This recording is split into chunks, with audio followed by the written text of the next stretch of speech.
Namaste. Welcome to this special reading session of Navimers, where today we are going to read the the famous Uttarpada speech, which was delivered by Rishi Sri Aurobindo, and the same speech, the content of the speech was mentioned by J. Deepak during the Calcutta Debating Circle debate, which happened a few days ago. So a lot of people actually got to know the speech which was given by Rishi Aurobindo in Uttarpara. So we thought, why don't we read the whole speech rather than just the snippet which was mentioned by Desai Deepak, so that people get much more clarity what was the speech meant and how it actually reflected the nationalist at that time. So we have with us Niner and Rishi, who are going to Rishi going to read the speech for us, and then we will have also guests join us, who will be discussing with them the speech content and how 100 years, how relevant they are today in today's context. When Jesai Deepak talks about it, mentioned this as the epitome of Bengali masculinity, and Hindutva is nationalism. So the topic, Hindutva is nationalism, and how Rishi Aurobindo shaped the thought process of that whole generation. So Rishi, before we start reading the speech, can you give us a bit of context when the speech was given and the whole story behind it? Namaste to all of the audience. Dada, Nenar also. So yeah, on this, I think it was just after his release from jail. The very infamous Alipur bomb case under which he was arrested, and for I think I may be mistaken about the period of incarceration, but it was a solitary incarceration.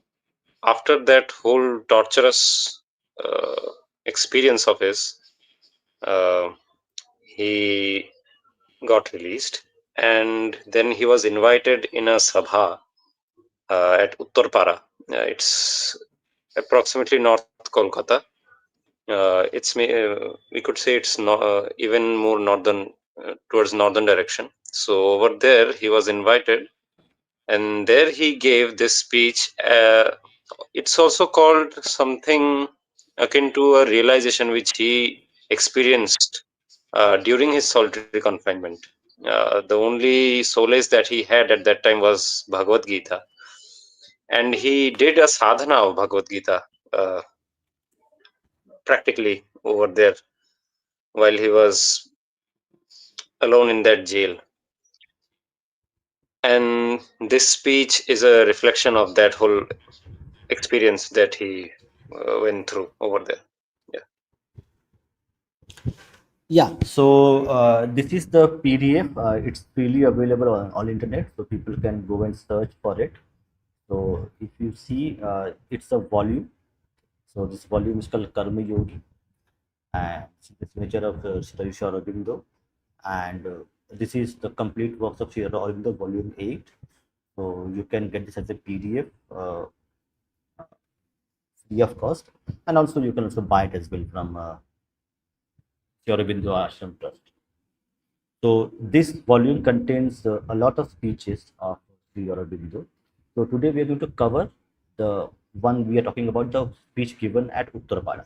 Uttarpada is a place in West Bengal.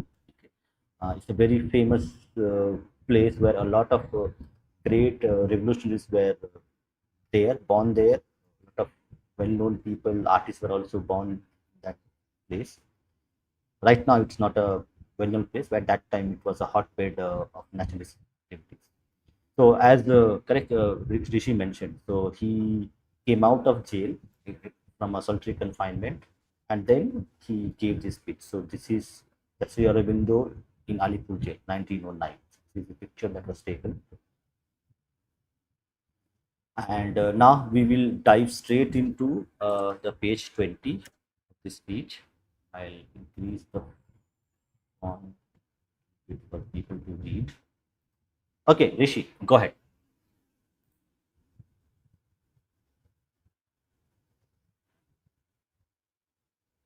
Yeah. So let me begin then. When I was asked to speak to you at the annual meeting of your Sabha, it was my intention to say a few words about the subject chosen for today, the subject of the Hindu religion. I do not know now whether I shall fulfill that intention, for as I sat here, there came into my mind a word that I have to speak to you, a word that I have to speak to the whole of the Indian nation. It was spoken first to myself in jail, and I have come out of jail to speak it to my people. It was more than a year ago that I came here last. When I came, I was not alone. One of the mightiest prophets of nationalism sat by my side. It was he who then came out of the seclusion to which God had sent him, so that in the silence and solitude of his cell he might hear the word that he had to say. It was he that you came in your hundreds to welcome. Now he is far away, separate from us by thousands of miles. Others whom I was accustomed to find working beside me are absent. The storm that swept over the country has scattered them far and wide. It is I, this time, who have spent 1 year in seclusion, and now that I come out, I find all changed. One who always sat by my side and was associated in my work is a prisoner in Burma. Here, Rishi Aurobindo is referring to Lokmanya Tilak. Another is in the north, rotting in detention. I think he's referring to Bipin Chandra Pal here. I looked round when I came out. I looked round for those to whom I had been accustomed to look for counsel and inspiration. I did not find them. There was more than that.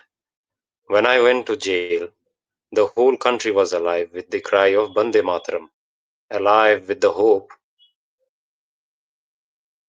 of a nation, the hope of millions of men who had newly risen out of degradation. When I came out of jail, I listened for that.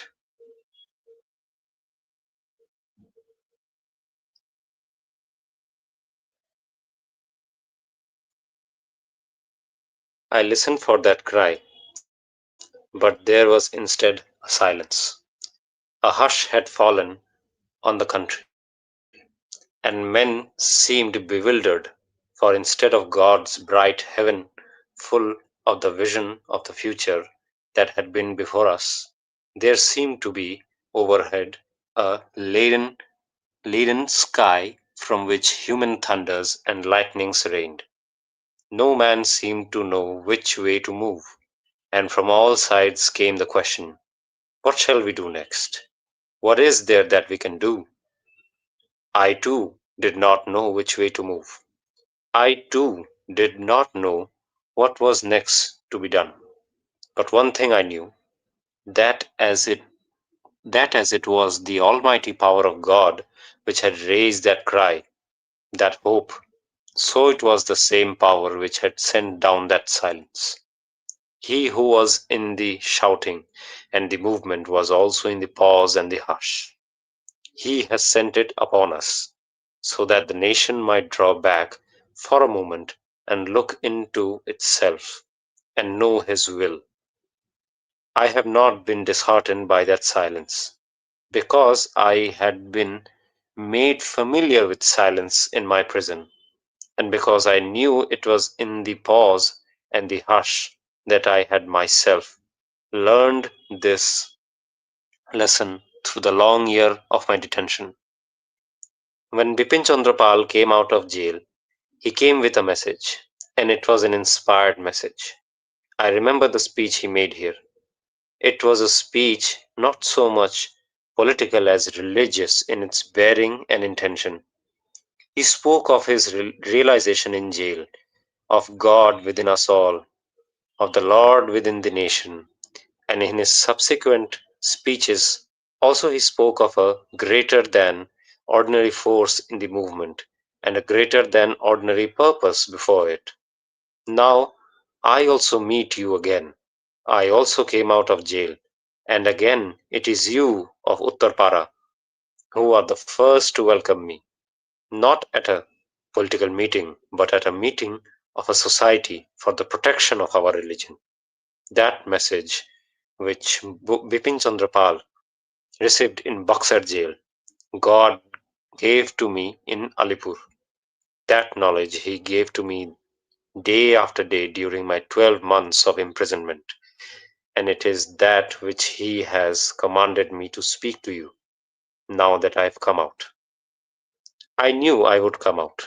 The year of detention was meant only for a year of seclusion and of training. How could anyone hold me in jail longer than was necessary for God's purpose? He had given me a word to speak and a work to do, and until that word was spoken, I knew that no human power could hush me. Until that work was done, no human power could stop God's instrument, however weak that instrument might be or however small. Now that I have come out, even in these few minutes, a word has been suggested to me which I had no wish to speak. The thing I had in my mind, He has thrown from it, and what I speak is under an impulse and a compulsion. When I was arrested and hurried to the Lal Bazar Hajat, I was shaken in faith for a while, for I could not look into the heart of his intention. Therefore I faltered for a moment, and cried out in my heart to him, "What is this that has happened to me? I believed that I had a mission to work for the people of my country, and until that work was done, I should have thy protection. Why then am I here and on such a charge?" A day passed, and a second day, and a third, when a voice came to me from within, "Wait and see." Then I grew calm and waited. I was taken from Lal Bazar to Alipur, and was placed for 1 month in a solitary cell apart from men. There I waited day and night for the voice of God within me, to know what He had to say to me, to learn what I had to do. In this seclusion, the earliest realization, the first lesson came to me. I remembered then that a month or more before my arrest, a call had come to me to put aside all activity, to go into seclusion, and to look into myself, so that I might enter into closer communion with Him. I was weak, and could not accept the call. My work was very my work was very dear to me, and in the pride of my heart, I thought that unless I was there, it would suffer or even fail and cease. Therefore, I would not leave it. It seemed to me that He spoke to me again and said, "The bonds you had not strength to break, I have broken for you, because it is not my will, nor was it ever my intention that that should continue. I have another thing for you to do, and it is for that I have brought you here, to teach you and what you could not learn for yourself, and to train you for my work." Then he placed the Gita in my hands. His strength entered into me, and I was able to do the sadhan of the Gita. I was not only to understand intellectually, but to realize what Sri Krishna demanded of Arjuna, and what he demands of those who aspire to do his work, to be free from repulsion and desire, to do work for him without the demand, excuse me, for the demand for fruit, to renounce self-will and become a passive and faithful instrument in his hands, to have an equal heart for high and low, friend and opponent, success and failure, yet not to do his work negligently. I realized what the Hindu religion meant. We speak often of the Hindu religion. of the Sanatana Dharma, but few of us really know what that religion is. Other religions are preponderatingly religions of faith and profession, but the Sanatana Dharma is life itself. It is a thing that has not so much to be believed as lived. This is the Dharma that for the salvation of humanity was cherished in the seclusion of this paradise in the form of old. It is to give this religion that India is rising. She does not rise as other countries do, for self or when she is strong to trample on the weak. She is rising to shed the eternal light entrusted to her over the world. India has always existed for humanity and not for herself, and it is for humanity and not for herself that she must be great. Therefore, this was the next thing he pointed out to me. He made me realize the central truth of the Hindu religion. He turned the hearts of my jailers to me, and they spoke to the Englishmen in charge of the jail. He is suffering in his confinement. Let him at least walk outside his cell for half an hour in the morning and in the evening. So it was arranged, and it was while I was walking that his strength again entered into me. I looked at the jail that secluded me from men, and it was no longer by its high walls that I was imprisoned. No, it was Vasudeva who surrounded me. I walked under the branches of the tree in front of my cell, but it was not the tree. I knew it was Vasudeva. It was Sri Krishna whom I saw standing there and holding over me his shade. I looked at the bars of my cell, the very grating that did duty for a door, and again I saw Vasudeva. It was Narayana who was guarding and standing sentry over me. Or I lay on the coarse blankets that were given me for a couch and felt the arms of Sri Krishna around me, the arms of my friend and lover. This was the first use of the deeper vision he gave me. I looked at the prisoners in the jail, the thieves, the murderers, the swindlers, and as I looked at them, I saw Vasudeva. It was Narayana, whom I found in these darkened souls and misused bodies. Amongst these thieves and dacoits, there were many who put me to shame by their sympathy, their kindness, their humanity triumphant over such adverse circumstances.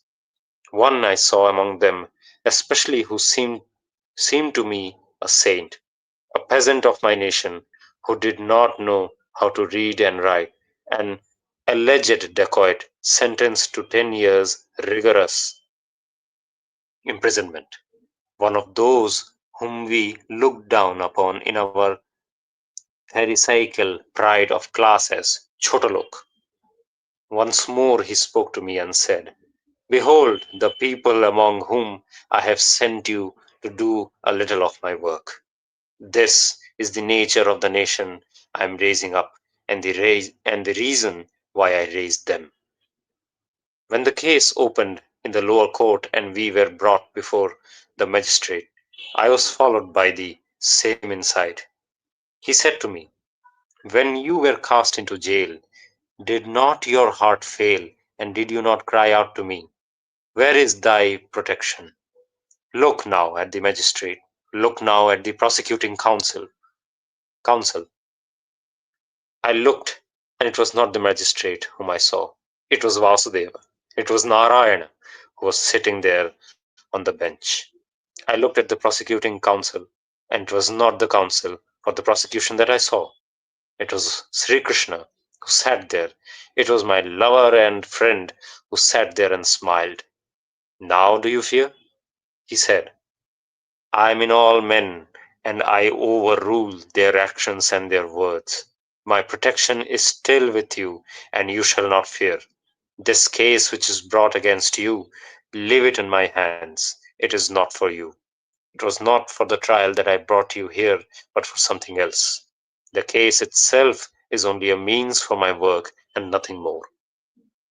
Afterwards, When the trial opened in the Sessions Court, I began to I began to write many instructions for my counsel as to what was false in the evidence against me and on what points the witness might be cross-examined.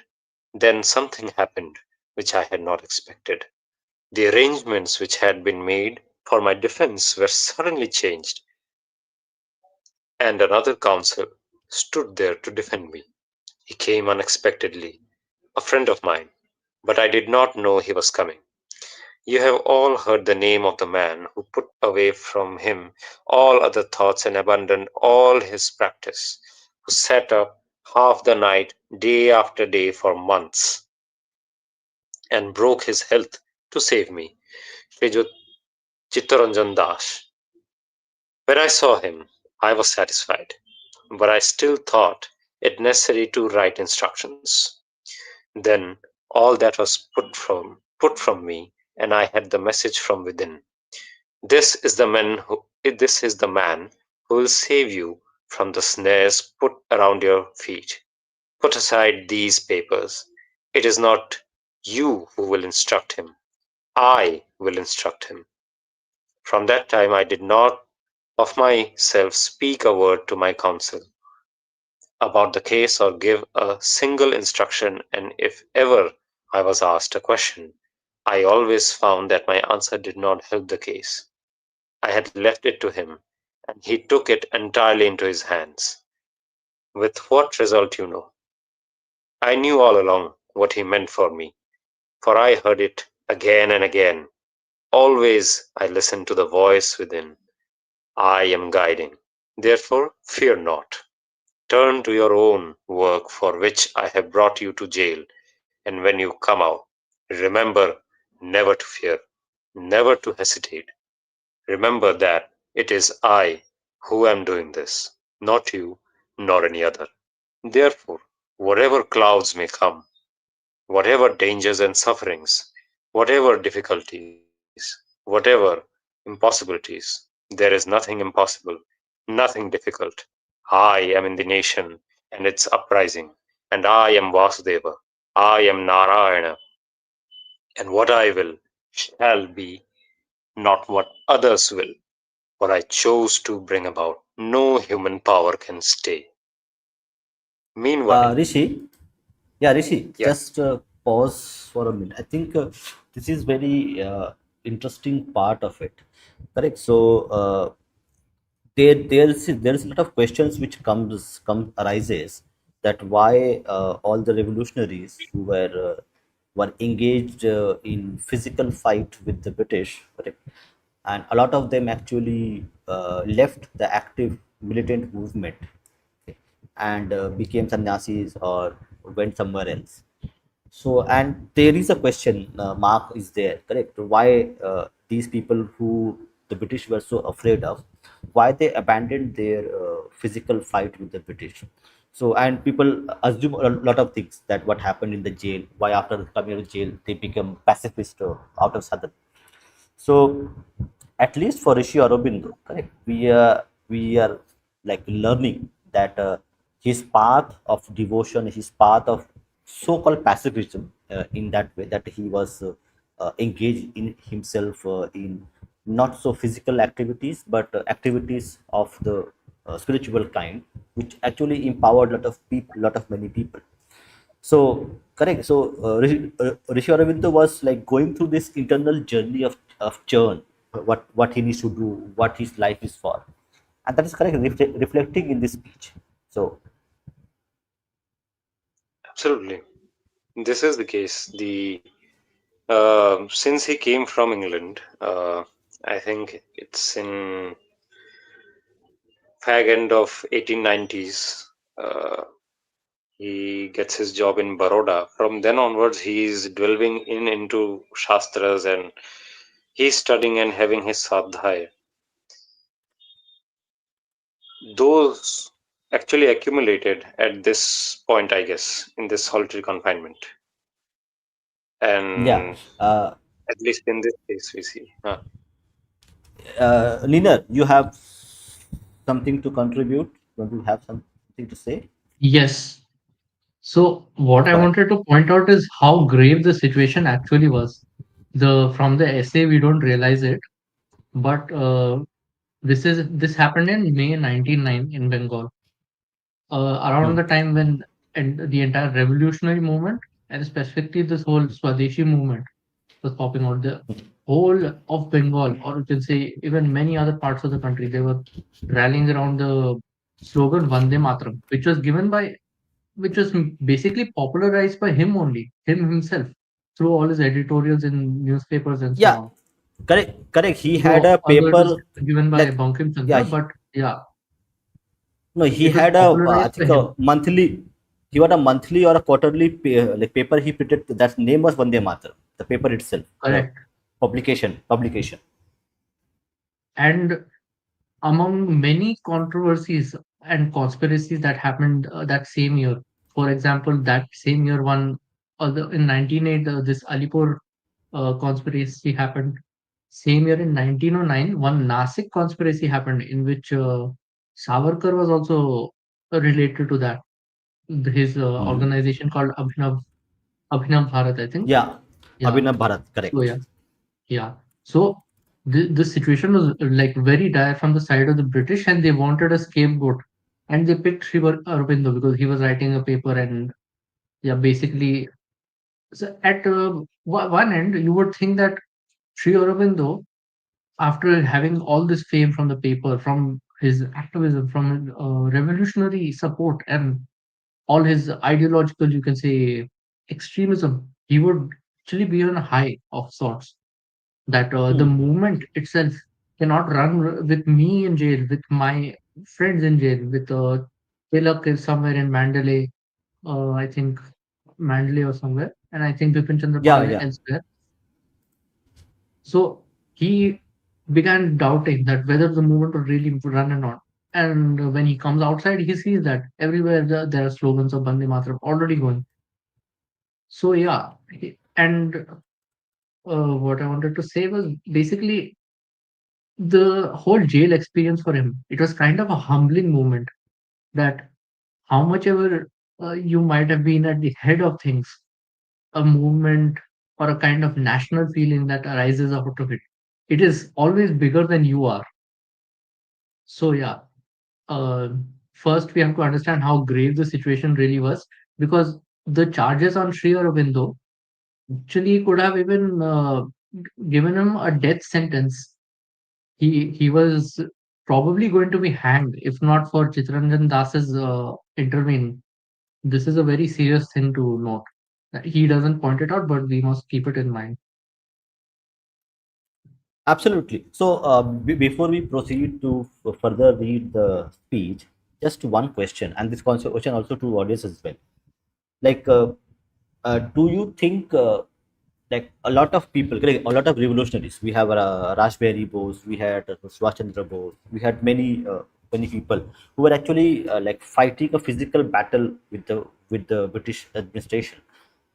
But do you think that Rishi Aurobindo became like through inspiration from Gita, where Narayan came to his heart and told him that this is not what you are born for, you to do something else. So that realizations which went to him, and he chose a path of spirituality, and that was a much more valuable contribution to nationalism, to Hindu consciousness, and also a greater gift to So I would like national to contradict movement. a bit. Go I ahead. think my takeaway is a little different. But Mm-hmm. specifically, I'll continue on the point which I started before, that this whole jailing experience, the 1 year of jail he spent in Alipur, that was a humbling experience for him. Why is it humbling? Because it made him realize that the national movement, it was larger than the leaders, it was larger than him, and him giving up on it was kind of irrelevant because the movement moved on, and uh, without him being needed as well. Basically, you can see even in the middle they talk about how his bonds to the his work were cut off by God Himself, so that he can be free to do his actual work. His actual work being doing sadhana on Gita in this instance, and further on other various topics, themes, tech, other books on other in the future. So yeah, that is my thing. That this whole experience was a humbling experience. So because it's not about him moving from a revolutionary to a peaceful path or anything. Not that, because it was not his job to do the revolution. It was somebody else's. That is my point. Yeah, that understood. But correct. Recently, correct. You would have seen Mr. Rahul Diwan's very famous quote that when like when your house is on fire, okay, or when you have a fight, when you have an enemy at the gates, you cannot go and read Gita. Like he's saying that when the Hindu existence, the Hindu culture is at threat by Abrahamics, by multiple people. Now at that time, choosing to like be spiritual is inherently what do you say, bad, or inherently selfish. So do you think that they were correct, they were No, fighting the British? absolutely. I disagree with this entirely, because Okay, Rishi, if we are what's not your point of view? spiritual, if we kind Hmm? of divorce ourselves from our religion and then fight, then what is the point? Hmm? It is a religion we are fighting for.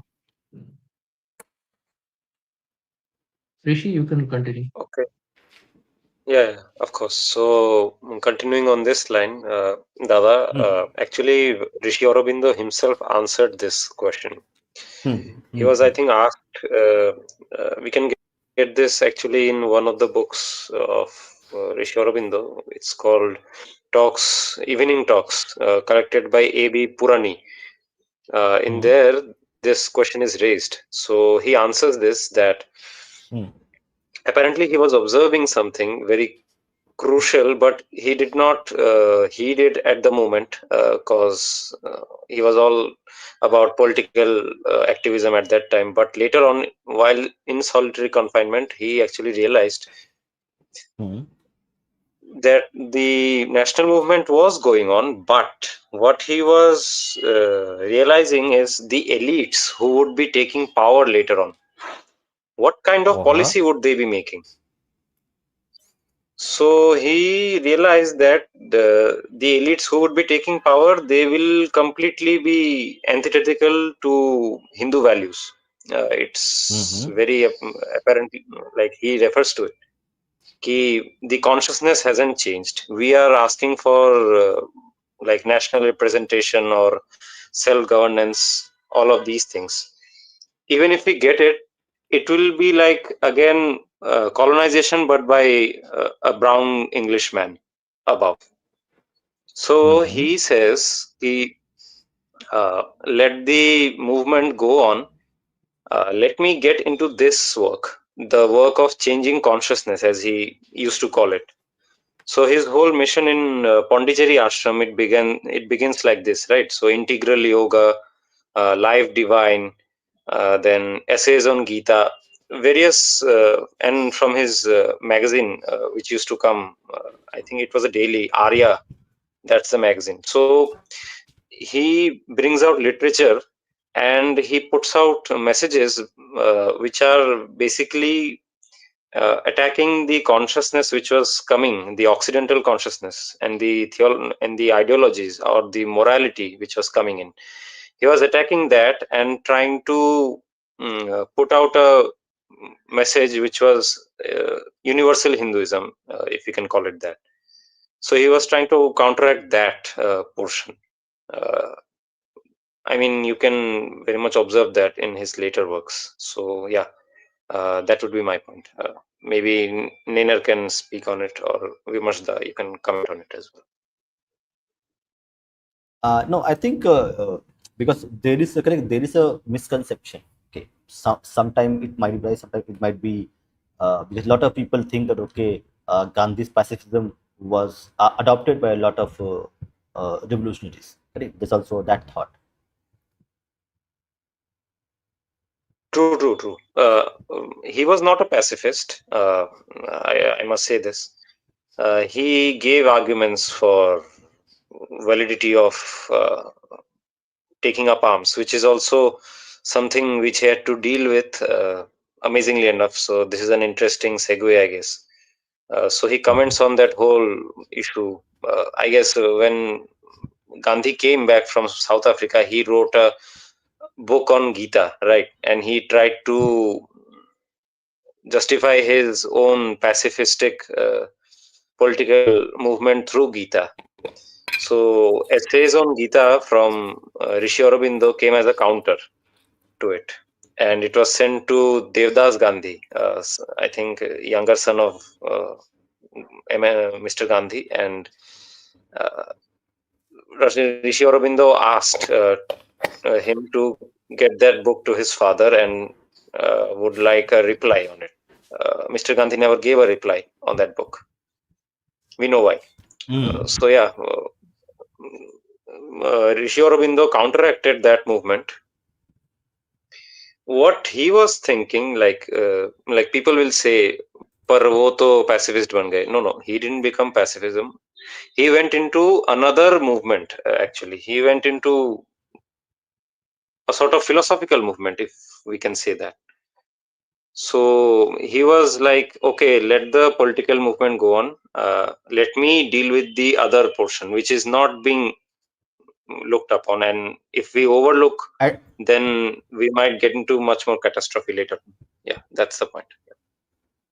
okay, let's go ahead with the further reading and then we'll again discuss. And people who are channel members, I have posted the link in the members only post, so you can check it out and you can come to us, share your thoughts, share your perspective on the reading. And also, people who are not members, you can become members and support on our initiative. Go ahead. Yes, Dada. Hmm. Meanwhile, So, me. he had brought me. Yeah. Meanwhile, he had brought me out of solitude and placed me among those who had been accused along with me. You have spoken much today of my self sacrifice and devotion to my country. I have heard that kind of speech ever since I came out of jail, but I hear it with embarrassment, with something of pain, for I know my weakness. I am a prey to my own faults and backslidings. I was not blind to them before, and when they all rose up against me in seclusion, I felt them utterly.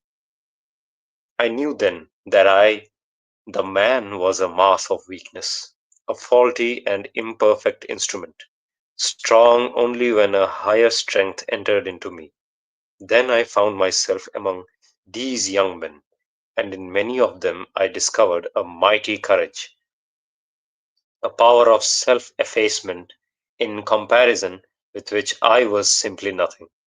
I saw one or two who were not only superior to me in force and character, were many, sorry, I saw one or two who were not only superior to me in force and character, very many were that, but in promise of that intellectual ability on which I prided myself. He said to me, This is the young generation, the new and mighty nation that is arising at my command. They are greater than yourself. What have you to fear? If you stood aside or slept, the work would still be done. If you were cast aside tomorrow, here are the young men who will take up your work and do it more mightily than you have ever done. You have only got some strength from me to speak a word to this nation, which will help to raise it. This was the next thing he told me. Then a thing happened, suddenly, and in a moment I was hurried away to the seclusion of a solitary cell. What happened to me during that period, I am not impelled to say, but only this, that day after day he showed me his wonders and made me realize the utter truth of the Hindu religion. I had many doubts before. I was brought up in England amongst foreign ideas and an atmosphere entirely foreign. About many things in Hinduism, I had once been inclined to believe that it was all imagination. that there was much of dream in it, much that was delusion and maya. But now, day after day, I realize in the mind, I realized in the heart, I realized in the body the truths of the Hindu religion. They became living experiences to me, and things were open to me which no material science could explain. When I first approached him, it was not entirely in the spirit of the bhakta. It was not entirely in the spirit of the jnani. I came to him long ago in Baroda, some years before the Swadeshi began, and I was drawn into the public field. When I approached God at that time, I hardly had a living faith in him. The agnostic was in me, the atheist was in me, the skeptic was in me, and I was not absolutely sure that there was a God at all. I did not feel his presence. Yet something drew me to the truth of the Vedas, the truth of the Gita, the truth of the Hindu religion. I felt there must be a mighty truth somewhere in this yoga, a mighty truth in this religion based on the Vedanta. So when I turned to the yoga and resolved to practice it and find out if my idea was right, I did it in this spirit and with this prayer to him. If thou art, then thou knowest my heart. Thou knowest that I do not ask for mukti. I do not ask for anything which others ask for. I ask only for strength to uplift this nation. I ask only to be allowed to live and work for this people whom I love and to whom I pray that I may devote my life. I strove long for the realization of yoga, and at last, to some extent, I had it. But in what I most desired, I was not satisfied. Then, in the seclusion of the jail, of the solitary cell, I asked for it again. I said, give me thy Adesh. I do not know what work to do or how to do it. Give me a message. In the communion of yoga, two messages came. The first said, I have given you a work, and it is to help to uplift this nation. Before long, the time will come when you will have to go out of jail, for it is not my will that this time either you should be convicted or that you should pass the time as others have to do, in suffering for their country. I have called you to work, and that is the Adesh for which you have asked. I give you the Adesh to go forth and do my work. The second message came, and it said, something has been shown to you in this year of seclusion, something about which you had your doubts, and it is the truth of the Hindu religion. It is this religion that I am raising up before the world. It is this that I have perfected and developed through the rishis, saints, and avatars, and now it is giving forth to do my work among the nations. I am raising up this nation to send forth my word. This is the Sanatana Dharma. This is the eternal religion, which you did not really know before, but which I have now revealed to you. The agnostic and the skeptic in you have been answered, for I have given you proofs within and without you, physical and subjective, which have satisfied you. When you go forth, speak to your nation always this word, that it is for the Sanatana Dharma that they arise. It is for the world and not for themselves that they arise. I am giving them freedom for the service of the world. When therefore it is said that India shall rise, it is the Sanatana Dharma that shall rise. When it is said that India shall be great, it is the Sanatana Dharma that shall be great. When it is said that India shall expand and extend herself, it is the Sanatana Dharma that shall expand and extend itself over the world. It is for the Dharma and by the Dharma that India exists. To magnify the religion means to magnify the country. I have shown you that I Rishi, am everywhere. Rishi, hold on. Yeah, Rishi, just I think this is something I think that was quoted by Ajay Sai Deepak in the Calcutta CDC debate. Correct? this specific phrase or some other phrase? No, that will come later on. I think. Yeah, but Yeah, yeah, that's the but last. this is last part, correct? But this is something very important, Mm. correct? When the Rishi Aurobindo says, when it is said that India shall be great, it is the Sanatan Dharma that shall be great. When it is said that India shall expand and extend herself, it is the Sanatan Dharma that shall expand and extend itself over the world. It is for the Dharma, and by Dharma, India exists. This specific word, it is for the Dharma and by the Dharma that India exists. So, equating nationalism or national spirit to Sanatan Dharma. Now, currently, correct, a lot of people dissociate the Sanatan Dharma with nationalism. So, and we have a lot of politicians who say no, Dharma is separate from nation. What is your take on this modern terminology by political parties that India is a secular country, so Dharma cannot be equated with national spirit or nation itself? Yeah, so if you ask me, this is a very disjuncted view, I think. It frames dharma in a very foreign framework, I guess, if we can say it from our perspective.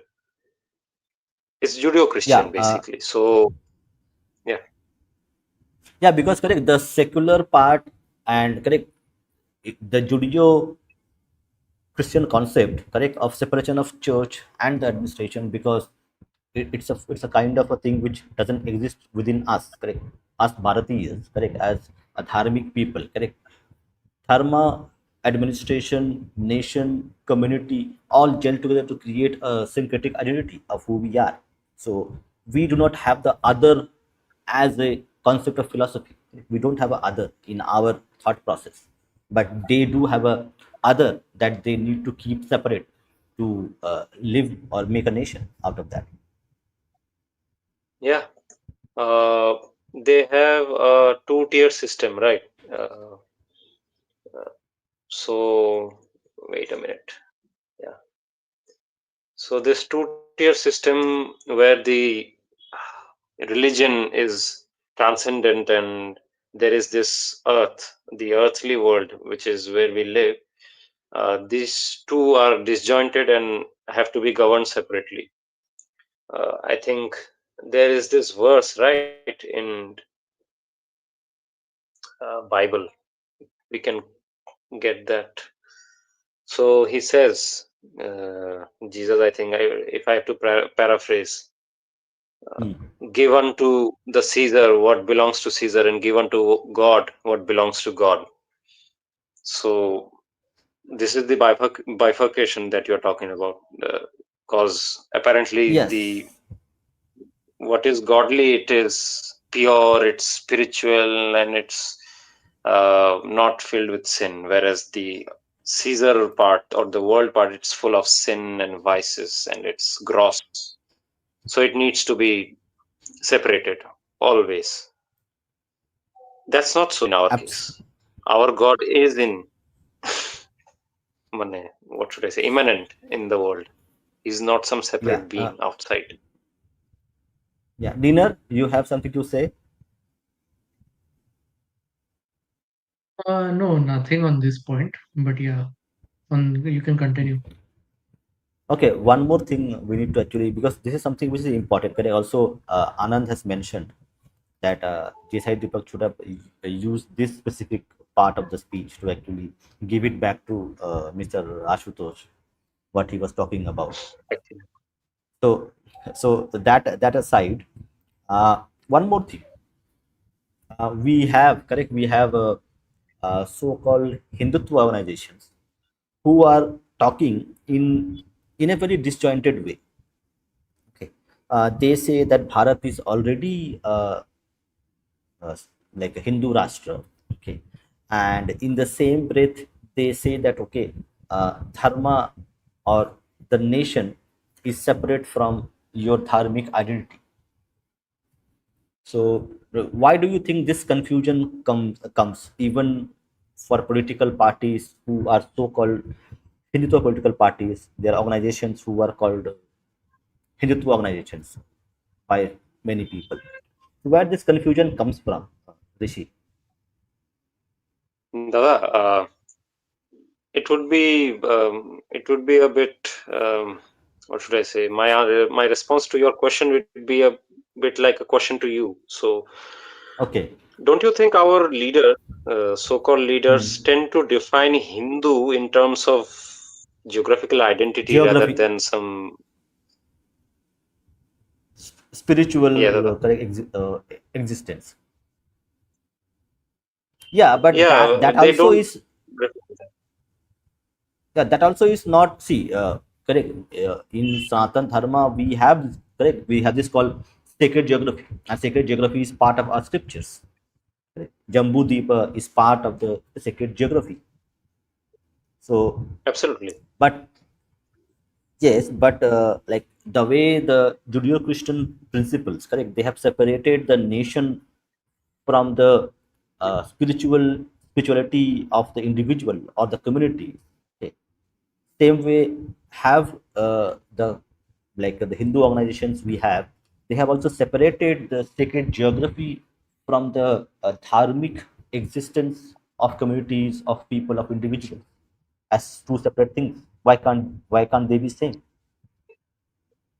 Yeah, exactly. Why can't they be same? Because that would be far more quote unquote Hindu.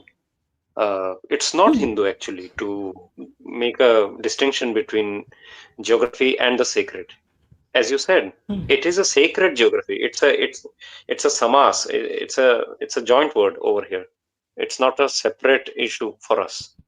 But there is this problem, na, ki the Hindu word is also used for those who live in this nation or believe in this nation. But when we are referring to the nation, then we are separating out from dharma. क्योंकि अगर उसमें अगर धर्म ले आए तो you know what happens. Some set of people will, like the secularists, they will have too much of problem. नहीं नहीं नहीं, we are of this nation, we think about this nation, but we are not at all dharmic. So how can you call us Hindu? In that sense, they then need to say, oh no, okay, so it's not yet, I guess, a Hindu Rashtra, but still it's a Hindu Rashtra because Hindus are living in majority or something. I don't know. It's very confusing, Dada. You can please enlighten us on this, or Nenar, Yeah, yeah, or we also have Anand. Anand joined us. Anand. nice. Hi. So you mentioned sacred geography, but Hmm. you understand sacred geography is not in terms of religious geography. Sacred geography is in terms of karma geography. This is a karma bhumi.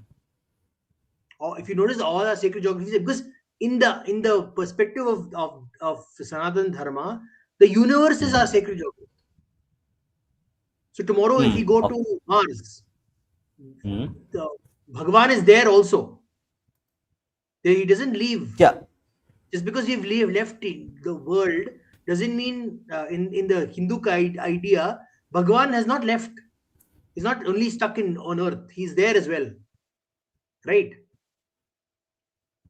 That's my point. My point is that Okay. sacred Oh. is our karma, where we look at historically our karma, where we do and we implement. That's how I see it. Because see, Okay. when Indians went to Southeast Asia, their sacred geography Hmm. became that region. They built their Angkor Wat. That became their Hmm. sacred Hmm. geography.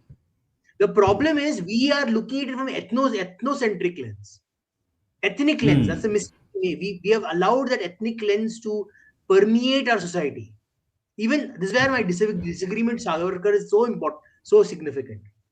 It is his definition of uh, karma bhumi is good until you realize there are Hindus worldwide, and they also want to join in the idea of dharma that Hinduism provides for, and the definition keeps them out of it, right? It excludes them.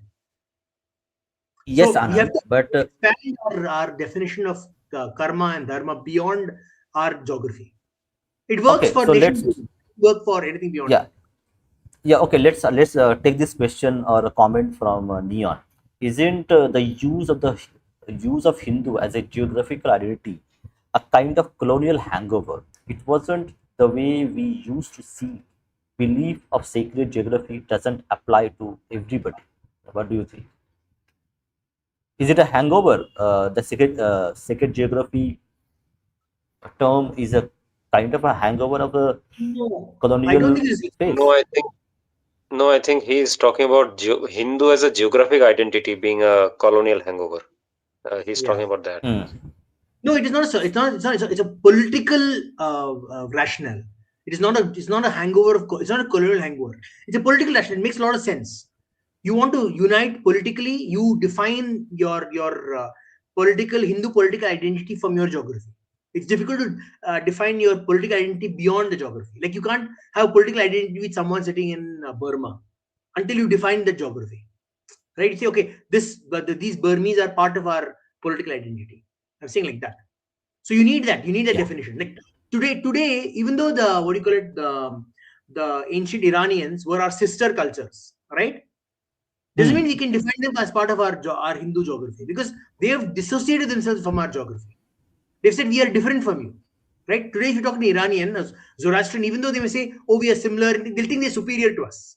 They essentially think they're superior to Hindus, right? They do.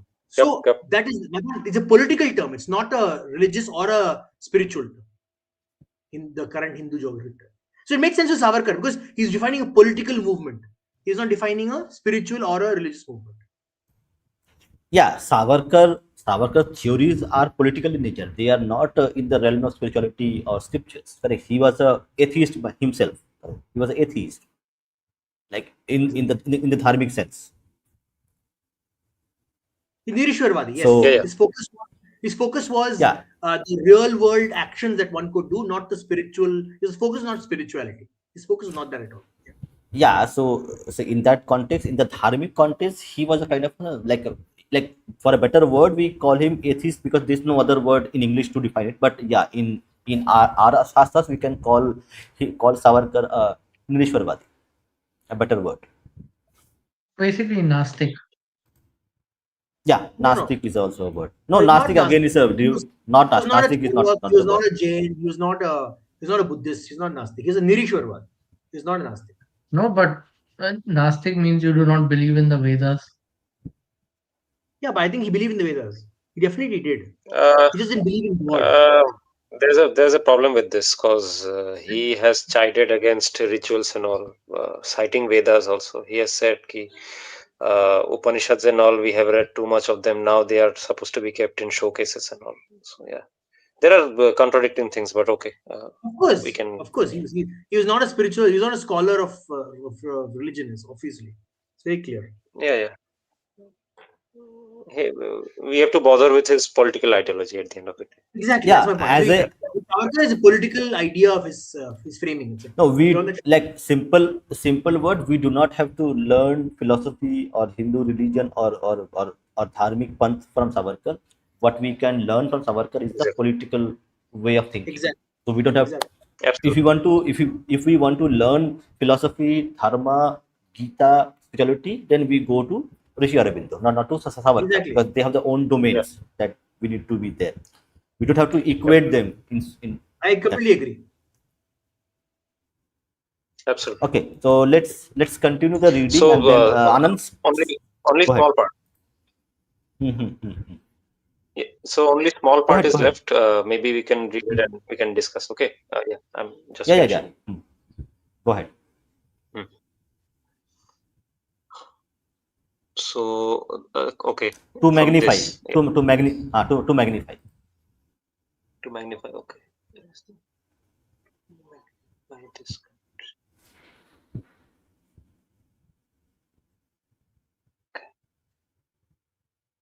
To magnify the religion means to magnify the country. I have shown you that I am everywhere and in all men and in all things. That I am in this movement, and I am not only working in those who are striving for the country, but I am working also in those who oppose them and stand in their path.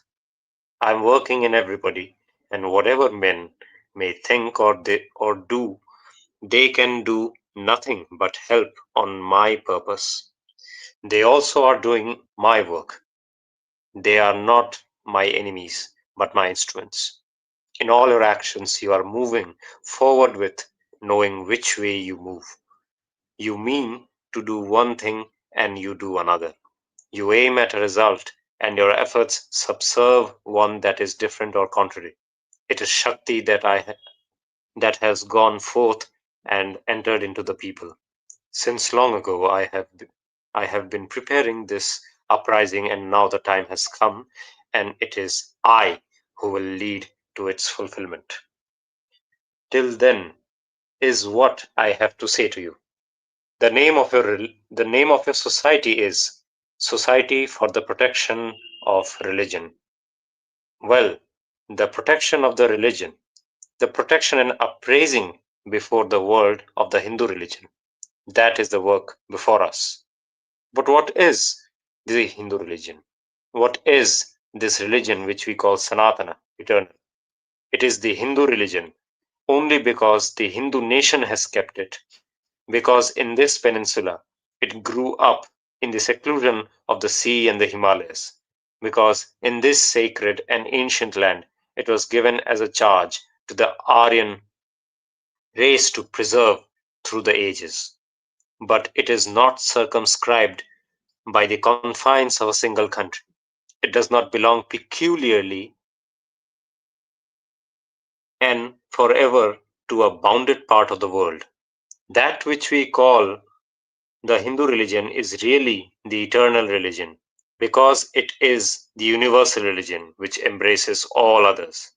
If a religion is not universal, it cannot be eternal. A narrow, a narrow religion, a sectarian religion, an exclusive religion can live only for a limited time and a limited purpose. This is the one religion that can triumph over materialism by including and anticipating the discoveries of science and the speculations of philosophy.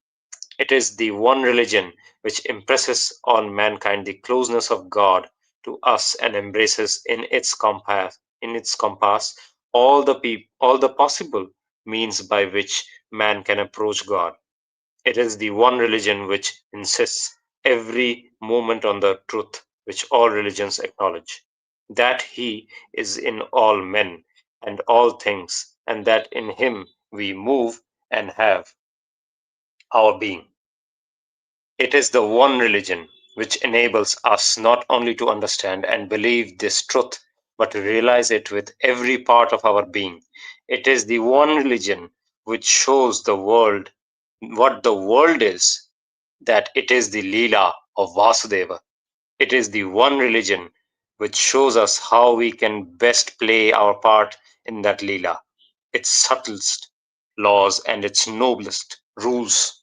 It is the one religion which does not separate life in any smallest detail from religion, which knows what immortality is and has utterly removed from us the reality of death.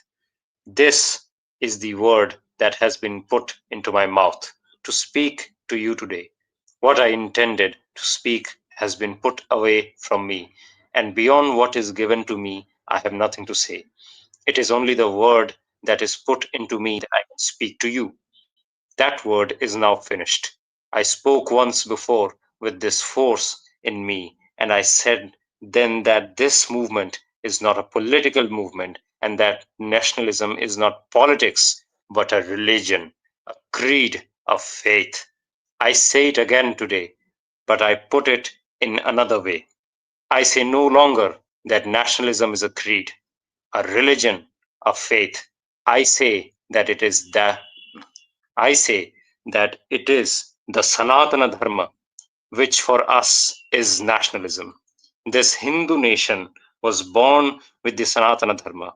With it moves, and with it grows. When the Sanatana Dharma declines, then the nation declines. And if the Sanatana Dharma were capable of perishing, with the Sanatana Dharma, it would perish.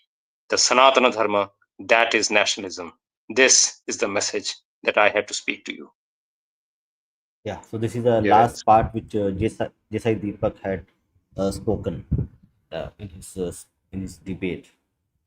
Okay, Neon is has some questions. Yeah, Anand, you want to share some thoughts on Ninal, and then I will take the comments.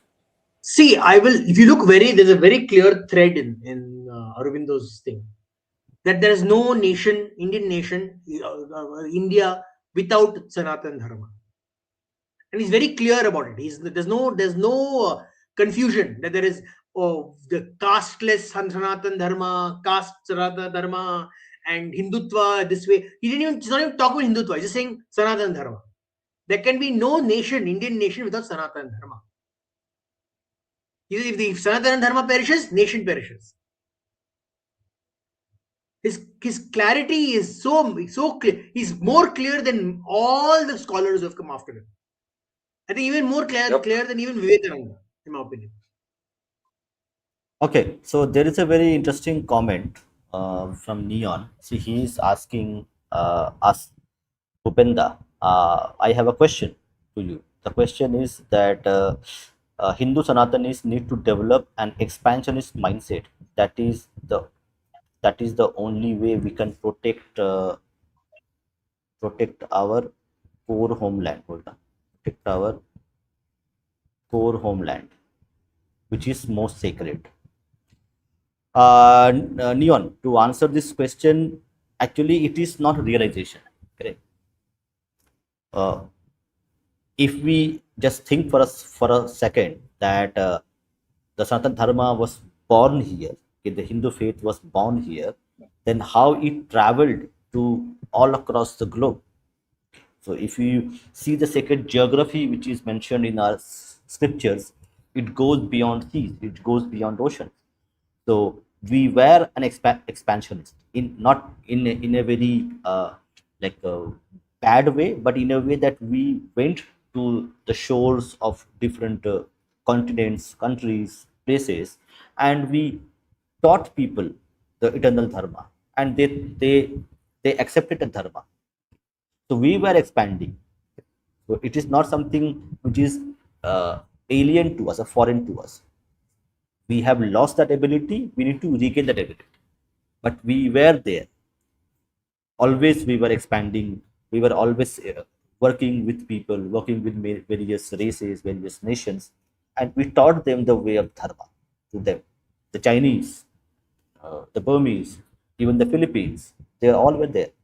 Yes, Shastri, welcome. Namaskaram. Namaste. Yeah, I mean, we did. We were always expanding, spreading our thoughts, right? So, if you read like East Asian history, one thing you realize is that um, uh, Dharma, you can call it Buddha Dharma, but it's still a form of Dharma that's native to our land, uh, occupied a space when Confucianism was in its deep decline, right? Zen Buddhism came to Japan when both the Confucius culture and also the corresponding Shinto religion were not only in conflict, but they were also in deep decline. Same thing can be said about Korea as well. So I think that we need to embrace some of that mentality again, right? Where we um, spread our principles, but let people interpret them in their own context and in their own region. But when it comes to India, I think we need to be absolutely certain what kind of, I'll put it this way, when you spread our principles abroad, we should allow people the freedom to interpret the way they want it to be. But when it comes to the interpretations of those principles within India, we should basically decide on what interpretation is canonical, what makes Sanatan Dharma, what makes Bharat Varsha very clear and very evident. ये अपना अभी जो this mixed kind of like Sardharm Vada Pav revivalism that's sort of going on should be policed really well. Yes, so Niner, do you have something to say? Yes. So exactly on Munshi's point that we in India itself have to be clear about our principles, that from where we get which authorities we really um, abide by, which authorities we don't abide by. That we have to be clear on, because if there are Hindus in the future outside India, they will look upon the Hindus in India as their authority. So yeah, we have to be clear about these things. I mean, it's not just a sort of authority, or the more better word to use would be adhikar, right? But it's also sort of maintaining like a certain sense of ritual piety, and also ritual originalism, right? So one thing, I think yoga is a pretty good example of this, right? Like yoga outside of India is quite different from yoga within India, right? So when a practitioner of yoga visits, let's say Rishikesh, right? They need to abide by the local diktats and local culture of yoga over there, not sort of recolonize it with their own like reinterpretations that they developed abroad. There has to be appreciation of the source. Exactly, correct. So we have this puppy yoga, doggy yoga, cat yoga. So and Shastri, where it comes from? Like let's take this up. So people have the freedom to reinterpret the way they want to, but do you think that a degree of freedom needs to also to be like asserted that okay, this is the Yoga Sutras. Now based on this domain framework of Yoga Sutras, you reinterpret it, but you cannot have a doggy yoga and cat yoga, correct? That is not yoga at all. So like where we have missed the bus on that part, our dharma gurus, our mathas, like have they failed in that way? No, I mean So no, your dharma gurus and your matas are not authoritarian dictatorial figures, right? They just give you a pravachan, and they give you the freedom to do what you want, right? Basically, what does your dharma adhikaris tell you? They say XYZ is the way of dharma, right? If you can go against it, but there are consequences that you will face, right? So um, let me give you an example, right? A dharma adhikari might come to you and tell you like, stop smoking cigarettes, right? He won't impose that upon you, right? He'll just tell you like, stop smoking cigarettes. It's bad for you. It's bad for your lungs, right? But the ultimate freedom still lies within you. You can either listen to the dharma adhikari and basically go like, okay, he has a point. I'll stop smoking cigarettes. और you can just say like ये कोई और बुढ़ा है, मैं बात नहीं मानूंगा, मेरी मेरी जो मर्जी है उसके हिसाब से मैं करूंगा, right? So I think we need to understand that when we basically look at cat and dog yoga or hot yoga and put the blame on our dharma adhikaris. They are the least, they're people with the least amount of control, right? They're not like the pope or something like that. They can't pass, or a mullah, they can't pass a fatwa saying cat and dog adhikari is bad. But on the other hand, what I'm trying to say is that let's say uh, I am one of those like hipster yoga practitioners, right? I come from a very fancy uh, dog and a cat yogi studio, right? Where a cat is doing yoga on top of me while I'm doing my yogasanas.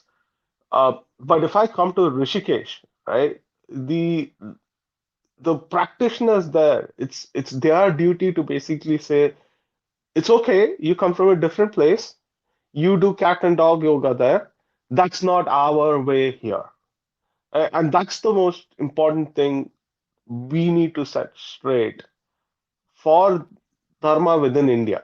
This is ultimately what dharma should um, practically boil down to, is that hey, you have your dharma, we have our dharma. You have, when you come to our place, we expect you to abide by some of those tenets, some of those rituals, some of those um, restrictions, because they have deeper meaning and symbolism for us, just like how a cat and a dog yoga might mean to you. Yeah, okay, understood. But my question is that let's look at it practically. Practically, the West has the marketing, the money, and everything, and with their might of marketing and narrative and all the money they have as of now, they will establish that dog yoga is a real yoga, and people will say, okay, dog yoga is a real yoga. Then what we will do? What we need to do? I mean, this has always been a contestation for generations and generations, right? Uh, there's nothing you can do about it besides sticking to your own principles, right? If ultimately it's going to be like, see, here's how people, you have to think about it sort of like a pipeline, right? People in the West get attracted to the fact that there's a dog and a cat yoga. People here have lots of pets, right? They want to bring their pets to the activities. That's fine.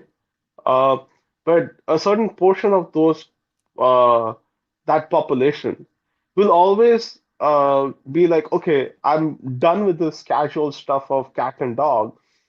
I want to go into the essence and the core of yoga. They will come to India. They will come to Rishikesh. They will come to seek their yogic gurus, and that is the point. That is the time and place in place where you actually correct them, right?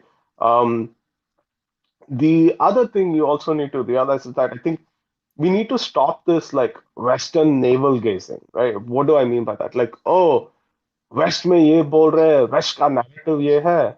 We need to battle. There's some things you need to battle, but 90% of it just ignore, right? Because if you ignore, you give them less. The narrative thrives um, on people, on eyes, on people believing in it. When you ignore it, you don't believe in it. Right? So that's the other thing I do want. That's another thing, right? And the third thing is like we should, irrespective of what they say, we should still keep at what is fundamentally true to us, right? That yoga, uh, Patanjali Yoga Sutra is yoga. Uh, it might have evolved to make things much more acceptable, but the essence of yoga is still Patanjali. It's not cat and dog yoga, right? In the same way that uh, we insist on all our mathematical uh, mathematics that's been developed within India, right? I mean, uh, not too long ago, even 5 years ago, every math department in the West would basically say algebra came from the Arabs. Hmm. That the modern numerals was basically an Arabic invention, even 5 years ago. Hmm. But that's Hmm. Hmm. completely flipped, right? So we shouldn't be so stuck in the present and become pessimistic about the future because of, oh, the present narrative says that we have not done anything. Okay, let me give you a counter things. You have been to Japan recently, correct? So the whatever Japanese techniques, philosophy, or other Japanese what we call like yeah, they are called philosophies. So these Japanese techniques, philosophies, which are exported to the West, correct? The Japanese have built institutions. They have written books. They have written journals. They have like universities where they teach the right manner. That when it travels to the West, they retain their essence of Japanese and correct practices the way they are done. So they have not been distorted. If you see the Western people who practice Japanese techniques, they retain their essential Japanese character in terms of the way they need to be done. They have not been distorted, but ours is being distorted. Why is this dichotomy? I think it's again a form of navel gazing as well, right? But again, I don't want to be completely dismissive Hmm. because there is a certain kind of history to how Bharatiya culture has basically propagated to the West and how it has been consumed, right? So with Japan, interestingly, the West has always had a sort of like Japanophile philic culture. Hmm. So a certain section of the West was always amenable uh, to becoming Japanese, even if they're not Japanese. When it comes to Indian or Bharatiya art culture and aesthetics, right? Um, it came in through a different route. It, Basically, what happened is that one, we were a British colony, so all the uh, portrayal of our own culture always had a very anglicized colonial lens, right? We've never been able to express ourselves. Very rarely have we been able to express ourselves, right? So, uh, for example, like the Hindu view of Hindus in the West uh, is primarily comes from Swami Vivekanand's travels to the West in the late 1880s, right? But if you ask Westerners here how they came to know about Hinduism, they won't even know. They won't even tell that there's someone called as Vivekananda. It's not there in their picture, right? It usually they'll say that, oh, it came with the Beatles or it came with Hmm. hipsters. Right? So the way in which uh, culture was propagated is different, right? Like it's not an institutional thing. It's not anything else. I mean, some of it is a fact of history, right? And we have to acknowledge that. And eventually, like over time, we have to recontort it in a way that makes it more that reconnects it with its essential cores. That takes time. It's a matter of time. Even Japan uh, and the what you would call the core essences of Japanese culture um, did not did not become like this imbibed up until Hmm. recently. It took a lot of effort. Took a lot of like cultural soft power, enormous amounts of anime, right? Hmm. Hmm. Uh, the funny thing is like anime is actually quite a mature art form, and there's actually a lot of philosophical discussion that goes on within it. Uh, so The Japanese anime, the stories and the characters are actually kind of a reinterpretation of our dharmic text. If to you some if you see extent, in that, yes. To yes. some extent, Hmm. yes. But they have their own native way of thinking, Yeah, yeah, yeah. looking at things. So, but Yes, yes, yes, absolutely. what? But they import a lot of our text. It's a correct, it's a reinterpretation, but still they like the core ideas come from our text because we have been exporting our cultural soft power to millennia to these lands. Yes, and they do acknowledge that, right? But they also do not hesitate to make it their own. Yeah, yeah, that's absolutely fine. That's how it needs to operate. That's how it has been operated over the millennia and millennia. Exactly.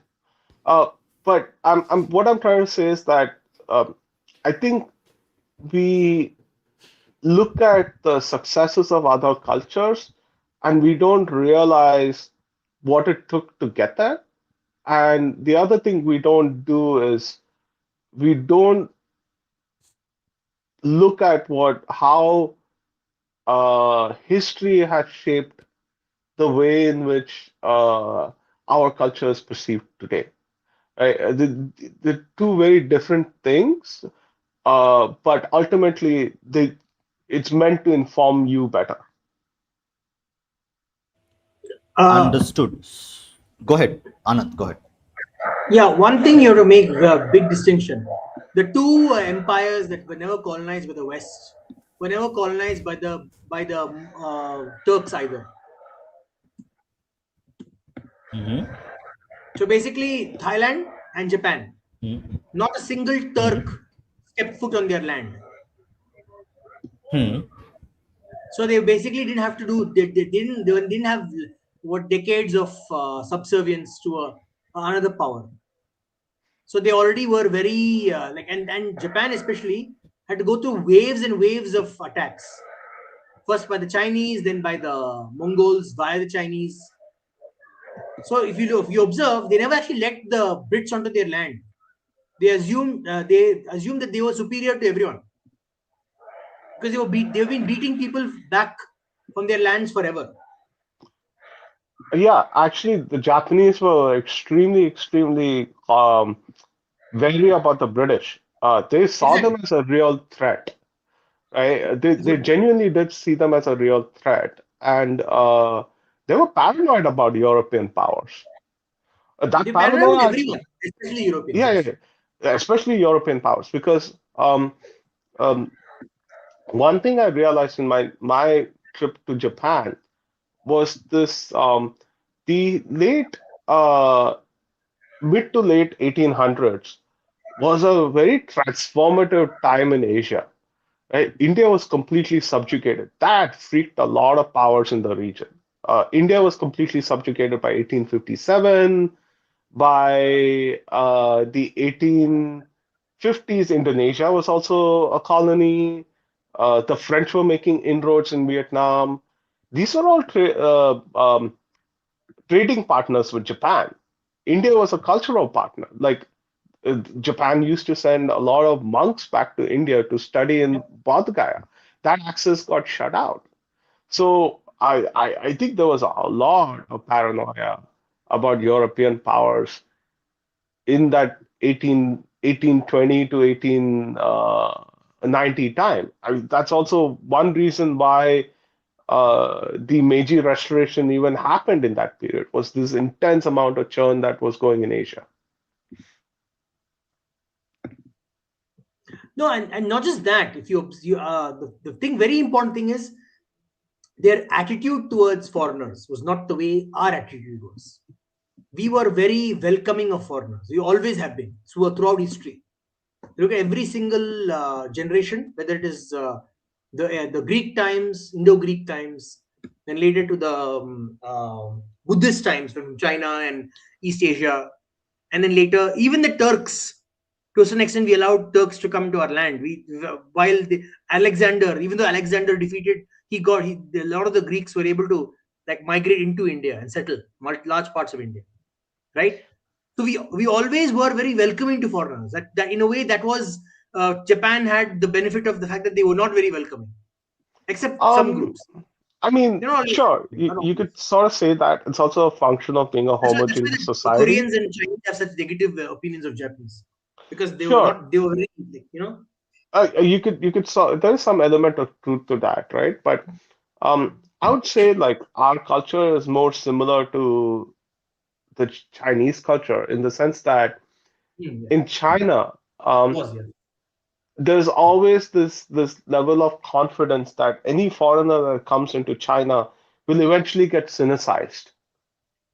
That is true. Similarly, we used to have this our uh, we used to have this level of confidence, right? So anybody who comes to India would eventually get Sanskritized.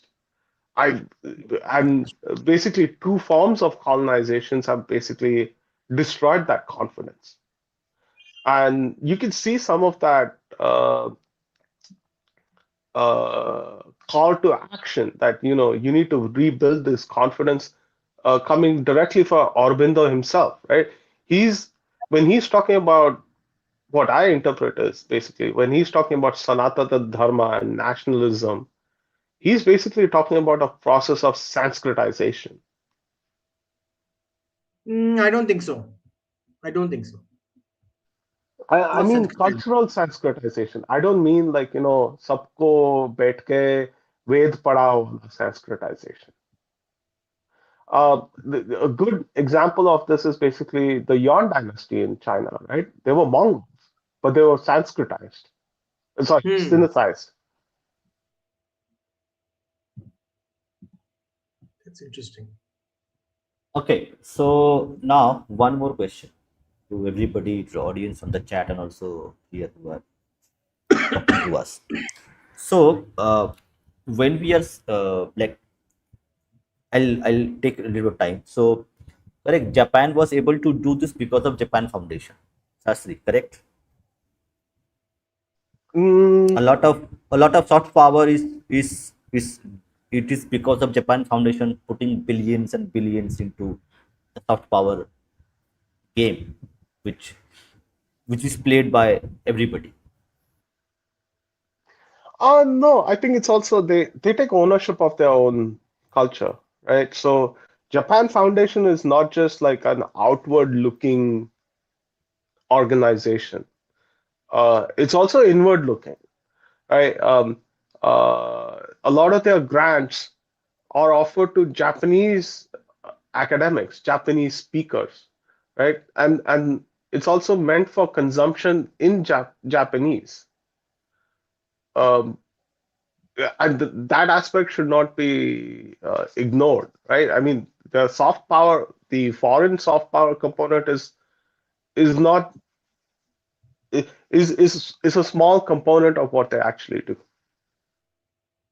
Okay, so we also have Bijitda with us, but Bijitda, before you like speak, this is a very interesting comment from Neon. Also, I'm not envious of Japan culture image at all. They are fetish objects of white people like South Koreans, even worse than being enslaved in a way. Look how emasculated their men are. This is pure jealousy. I think we should move away from all this. Like, I No, mean, I actually disagree significantly with this idea of Japanese people. Japanese Mhm. people actually are way more, what do you call it, how to say, ethnically diverse than we think.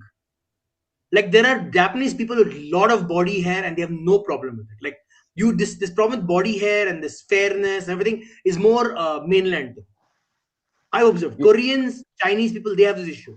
Japanese people, I've observed, they have a lot of different body types, face types, color, skin color. Like they're not this. And some of course use what you see in social media, but a lot of Japanese don't have this issue. I don't see this. I'm sorry. I met a few Japanese people and I don't see this. no, they're pretty Okay, accepting, like in the sense that um, it's as dharmic can get, right? Like in the sense they deeply care about their local culture, their local traditions, uh, more than the people, like You know, and how they look. I was watching this Japanese show where a guy from Tokyo goes to Osaka. I think yeah, Osaka, and his behavior is seen as rude by them because he's very quiet and he doesn't want to talk to anyone. And the Osaka people are like, you must be friendly and you must be chit chat like the way we love to talk and make fun with each other. And that it's like a small island nation, but there are such significant differences in their cultural identity. Like what is good morals, right? Even in an island nation, with we can easily get from one part of the country to other part of the country very quickly. Yeah, like in southern Japan, like they prefer you being quiet. In Tokyo, like is quiet is considered being rude. Um, in southern Japan, if you go to a restaurant, conversations kept to the minimum. You're supposed to whisper when you talk. That's not the case in Tokyo. I mean, there's a lot of diversity of etiquette and also subcultures in Japan. Exactly. Even though like people look monolithic, they uh, I mean, they look monolithic. There's still a lot of diversity. But at the end of the day, all Japanese people agree on certain philosophical or rather principles of what makes Japanese culture or Japanese civilization Japanese. And uh, they are ruthlessly protective of it. Right? They don't care about what the other person says. They simply tell that this is Japanese culture. You come from somewhere else, that's okay. But this is our land. This is how we follow our tenets. And that's something we do need to imbibe from them. Is that to Atiti Devo Bhava bhi karo, but also remind them that hey, भारतीय संस्कृति ये है भारतीय संस्कार this is भारतीय संस्कार there is an expectation you abide by it. okay, Bijitda. Bijitda has joined us. Hello, Namaskaram. namaskar, namaskar. Can you hear me? Yes, Yes, yes. yes, we can hear you. So basically, I think this Aurobindo's speech, na, Uttar Parad speech. So I think this is the least provocative of all the speeches and writings that he has offered to us. ठीक है, it may be a very controversial statement, but if you read like his like letters and editorials in Jugantor, those are very provocative. I mean, this is nothing in front of those speeches. Probably this got famous because it has this word Sanatan Dharma with it. Um, and it is claiming ki okay, Sanatan Dharma is the essence of Hindu nation. I mean, of Bharat and all these things. But ठीक है मतलब uh, what to say मतलब you also you have to put it in the context of Savarkar's 1923 Hindutva book, right? So here Aurobindo is actually, acha, Aurobindo was This also, is before matlab, that. It's way before ha, that. this is no, so this is 1909. Yes. Savarkar's Hindutva was 1923, I guess. Um, but the point here is he's, matlab, Aurobindo here is approaching from this whole dharmic perspective, right? मतलब औरोबिंदो जैसे है वो बिल्कुल ही he is basically what do say he is descending from heaven, ठीक है। But जैसे सावरकर वाला जो हिंदुत्व था इट वाज प्योरली मतलब वो मिट्टी से ऊपर उठ रहा है, राइट। मतलब it was about this historical consciousness against some sort of a Hegelian approach कि भाई ये हमारी भूमि है, जो भी जितने भी कारनामे हुए हैं उसका एक सेंट्रल मकसद था, राइट। कि जो बाहर जो अब्राहमिक इन्वेजन हुआ है उससे इस देश को बचाना। While this is Aurobindo was a matlab in modern term, if you say he was very much secular, by the way. Although Anushilan Samiti had this restriction कि भाई वहाँ कोई मुस्लिम घुस नहीं सकता, म्लेच्छों का वहाँ अलाउड नहीं था, घुस एडमिशन नहीं था वहाँ।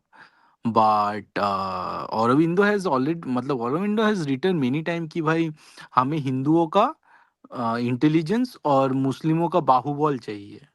We need the physical strength of Muslims and the wit and intelligence of Hindus to basically for the salvation of our nation, so to say. I disagree. I disagree. The Muslims disagree don't की have बात physical. नहीं, ये उसने लिखा है। But disagree likha hai, की but बात नहीं। I disagree. Muslims don't have हाँ physical तो strength. There's only one नहीं group who नहीं had नहीं, physical strength. अरे That was भाई उसने Turks. लिखा है, मैं इसको कॉन्टेक्स्ट में रख रहा हूँ। वी कैन हाँ। तो basically again it was basically the narrative peddled by British obviously. Um, जैसे बंकिम चंद्र का हमने उस दिन पढ़े थे ना, बंकिम चंद्र क्लियरली लिख रहा है कि जो मुस्लिम होते हैं डरपोक होते हैं। So obviously it is a perspective of the writer, but Aurobindo उस तरह से देखते थे, ठीक है कि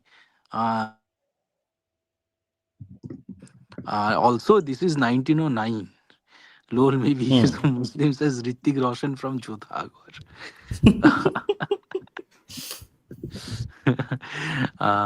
तो तो हाँ, तो क्या बोल रहे थे 1909। So 1909 was that time of huge turmoil as well, right. जहाँ पे आप देखोगे मतलब आपको आप लोगों को शायद ये कहानी पता होगा कि so Aurobindo Ghosh, if you don't know, was a very brilliant student, ठीक है। सो आई थिंक जो आईसीएस एग्जाम होता था उसमें वो फर्स्ट, ये उसको मिला था, फिर वो लंदन गया, वहाँ पे शायद ही रैंक्ड फर्स्ट, ऐसा कुछ हुआ था। And so I think he was in Trinity college, by the way वो कैम्ब्रिज में पढ़ाई किया था शायद। एंड तो वहाँ पे वो टॉप किया था। एंड फिर वहाँ से he came to Baroda, he started teaching somewhere. फिर ये सब चीज़ों में he got engaged. Now I think in 1908 or something, जहाँ पे ये अलीपुर जो कॉन्स्पिरेसी था, अलीपुर बोमा मामला, अलीपुर बॉम्ब कॉन्स्पिरेसी, वहाँ पे उनका जो obviously Chittaranjan Das was the lawyer, but just imagine this scene, okay, कि दिस इज मतलब इससे अच्छा मूवी का स्क्रिप्ट हो ही नहीं सकता।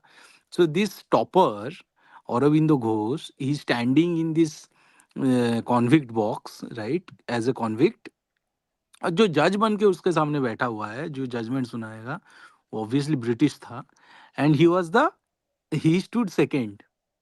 ठीक है, वो जो जो भी कुछ वो आईसीएस का कुछ एग्जाम हुआ था, उसमें जज जो था उसके सामने जो जजमेंट सुनाएगा वो सेकंड हुआ था, और ये बंदा टॉपर था।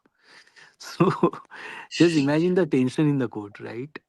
फिर ऑब्वियसली ये इसको मतलब in spite of so many things, right, ढंग का कोई तो मिला नहीं विटनेस या फिर अपना जो प्रूफ वगैरह, तो इसको छोड़ दिया गया अरविंदो घोष को।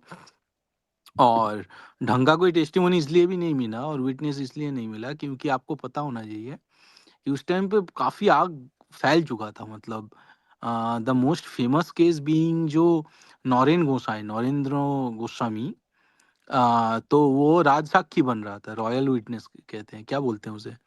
सो हाँ हाँ हाँ, Narendra, royal royal witness. Crown's हाँ counsel, Crown's witness on it. हाँ, तो नरेंद्र गोसाई शायद औरबिंदो घोष का नाम लेने वाला था, और वो अगर नाम ले लेता तो ये खत्म हो जाता, इसको he would have been hanged.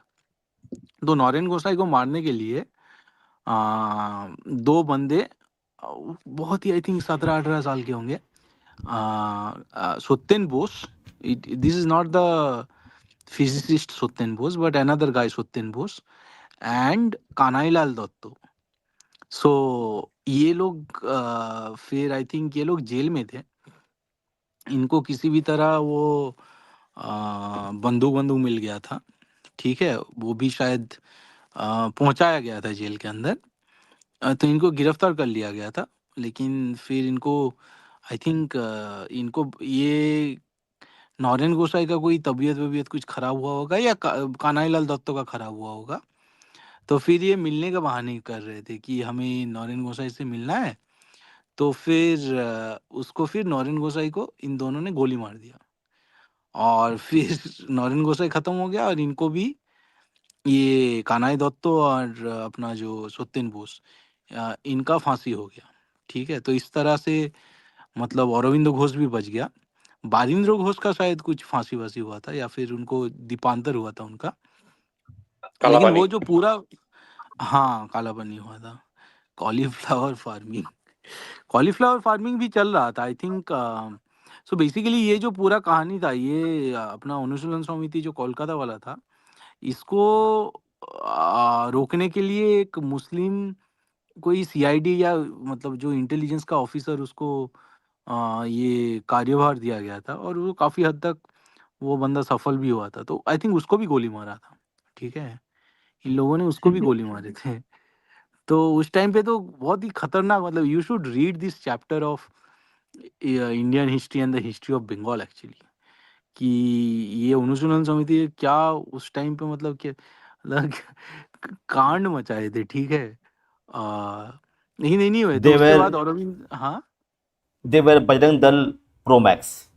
हाँ, बजरंग दल तो आसपास नहीं आ सकता यार, मतलब।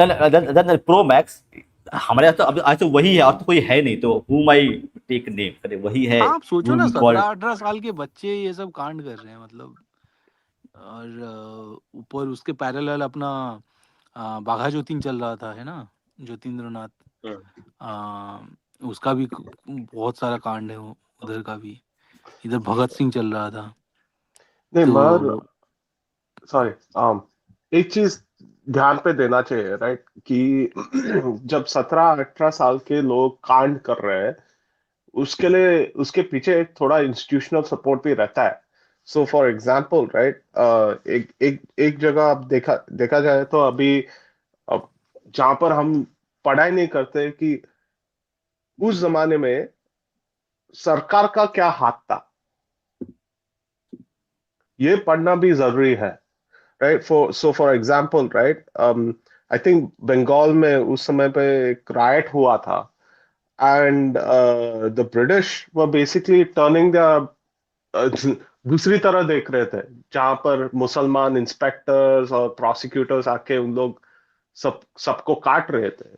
और वहां पर अपना जज भी बोल रहा था, तुम हिंदू लोग ऐसे कांड करेंगे तो मैं क्या करूं, कट जाओ राइट मुसलमानों से। I mean, so right this aspect of history, जहां पर deep institutional apathy raha should be studied very deeply, because the thing is like मैं that इस बात पे institutional. कहूंगा कि ब्रिटिश का जो इंस्टीट्यूशनल एपैथी था टुवर्ड्स हिंदूज, आई थिंक अभी जो अपना इंडियन स्टेट है उनका institutional apathy for Hindus are मतलब मच लार्जर, ठीक Yeah, है, yeah. No, I agree, but much can I larger.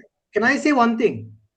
हाँ, One thing you understand with the Britishers, institution apathy was a consistent system throughout their history, even in their own country. The नहीं same अभी institution apathy शायद that अभी तो सबसे Irish, ज्यादा है यार, Welsh. अभी No, सबसे I No, ज्यादा. no. mean, Let me finish my point. Let me finish my point. Our saving grace was the fact that they were only institutionally apathetic. They were not like the Belgium or like the Dutch or like the Portuguese. The British were so institutionally apathetic, they just documented everything and didn't care about what happened. This is just they right. were so apathetic. They literally, I'm telling you, our saving grace was their institutional apathetic. They let all these documents remain. If they were Portuguese, they would have burnt everything and not given us any evidence. They would have kept everything hidden.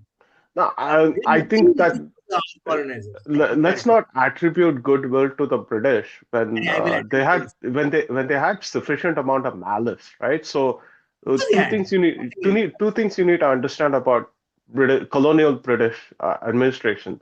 One, that their primary motive was just purely profit, profit, profit.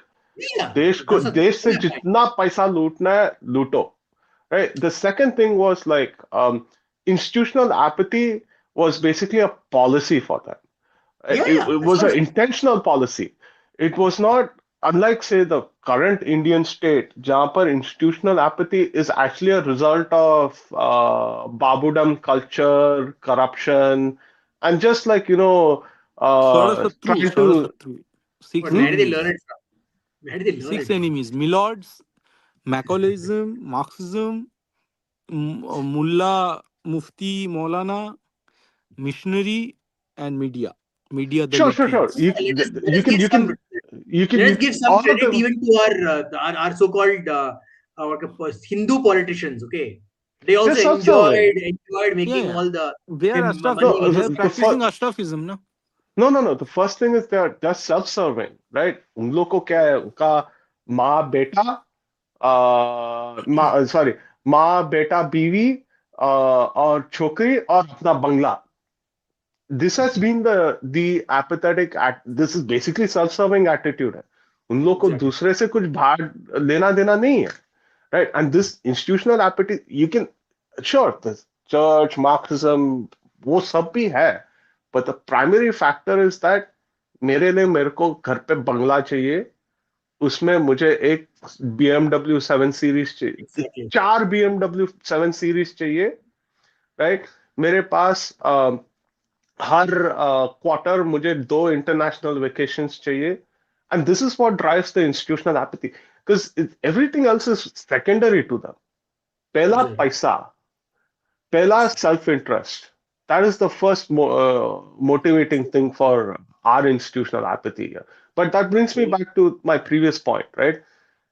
Institutional apathy for the British was an intentional policy, No, I right? agree. And the second thing is that they could have gone down the Portuguese and the Belgian route. They did in other places. If you go to Canada, they were completely Portuguese about this place. Yes, that's true. The issue was that if they did it in India, you would have two basic problems. One, you'd lose your golden hen, that you're constantly looting to get your money. The second thing is it's bad press.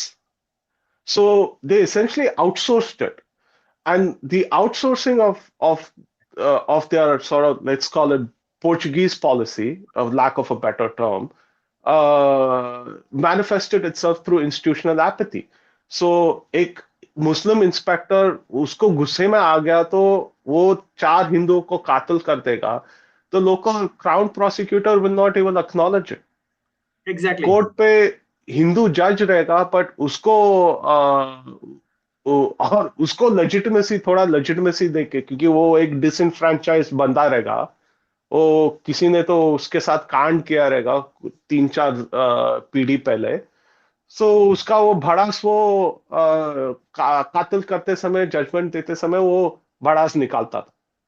And this is Array, how, today also they use the same argument. So, for example, when we say that something has happened, so someone is reporting wrong information about us, जो India के बारे में wrong information दे रहा है, instead of acknowledging the merit of the argument, they say आपके ही लोग बोल रहे हैं भाई that you're horrible, because they've created this entire group of this people who are apathetic towards your own community, your own country, just for kissing ass and getting that bangla or that connection or that friend, gore लोगों का friend बनना है.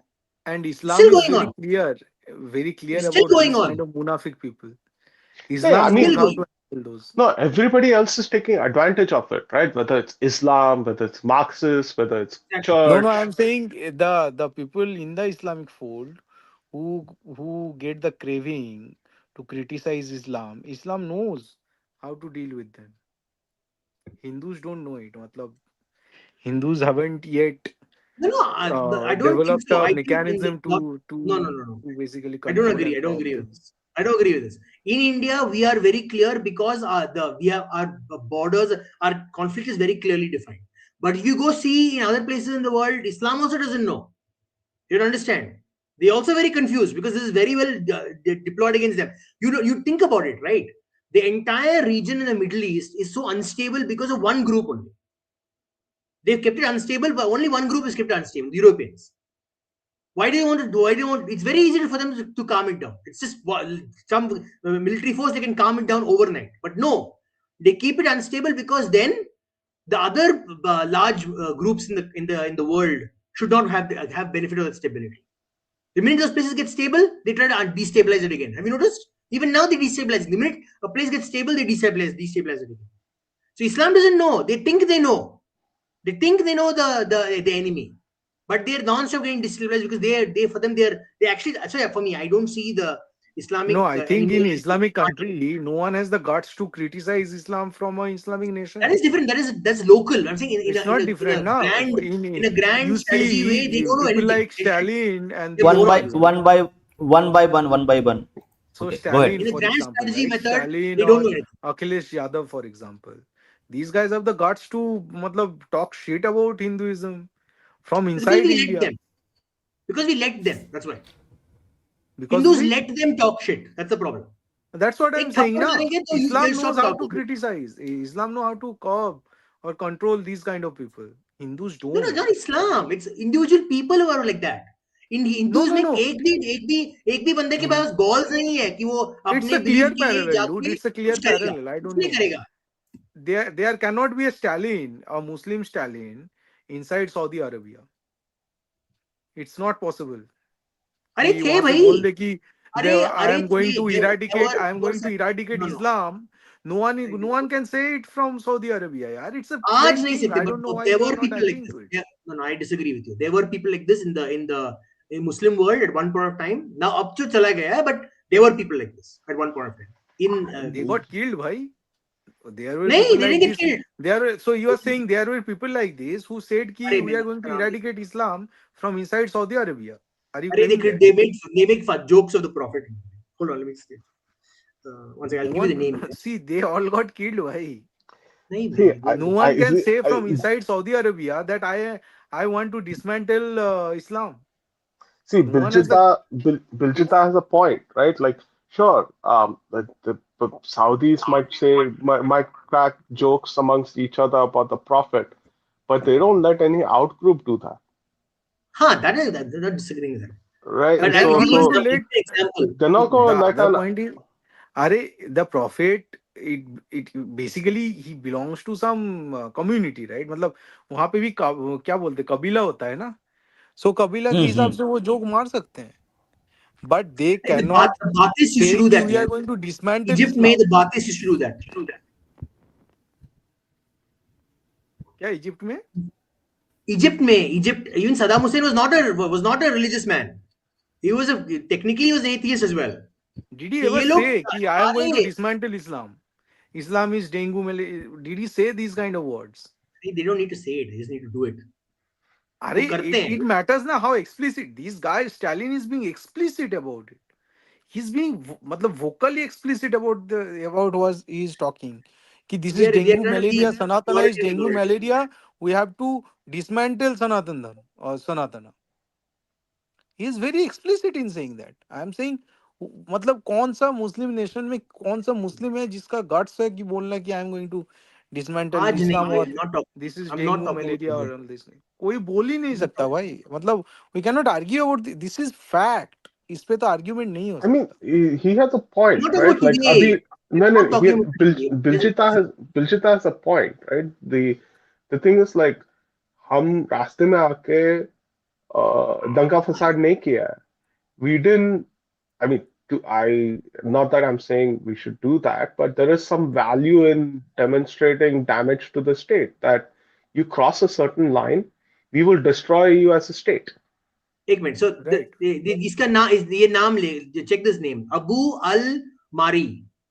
Mari. He was born in Syria, and he was a controversial rationalist. He rejected all religion.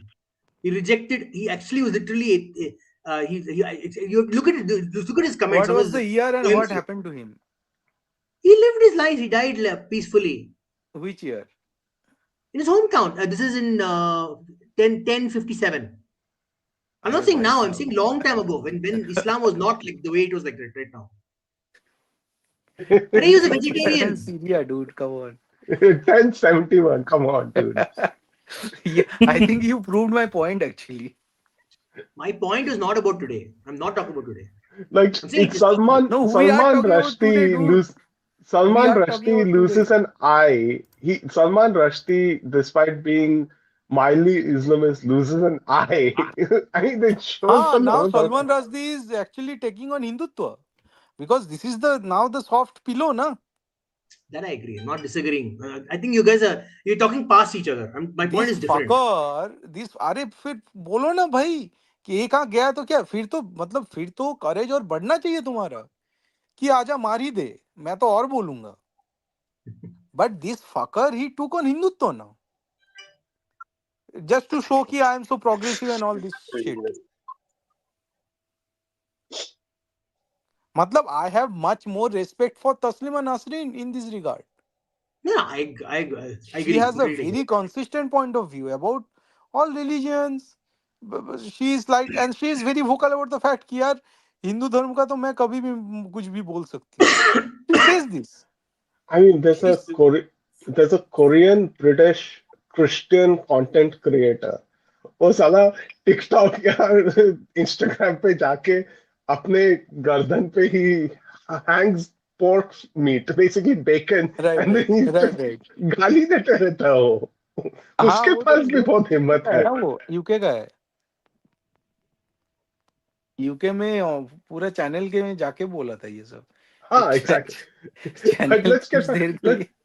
let's get back to Aurobindo and regain अच्छा our हाँ, Aurobindo and this thing, right? So I was trying to make this point कि you have to put it in the historical context, and I don't know, मतलब if you read for example Savarkar, you can see कि maybe this guy got inspired somehow from the line of thought that Aurobindo started, right? मतलब for the first time probably Aurobindo was the first guy who could say कि भाई ठीक है ये जो nation है ये सनातन धर्म पे बनेगा. And then Savarkar मतलब went on to say explicitly कि भाई ये जो इस भूमि को अपना पितृभूमि पुण्यभूमि मानता है वही हिंदू है. मतलब ठीक है, it started to sound divisive, but it was something which was a fact sort of कि ये जो जमीन को बेचना नहीं चाहता, मतलब जो इसको पुण्यभूमि पितृभूमि समझेगा वो इस भूमि को बेचना नहीं चाहेगा या फिर उस भूमि को कब्जे के हिसाब से नहीं देखेगा. ठीक है, No, ये दूसरा पॉइंट Savarkar है. was never divisive. तो That's the whole और problem.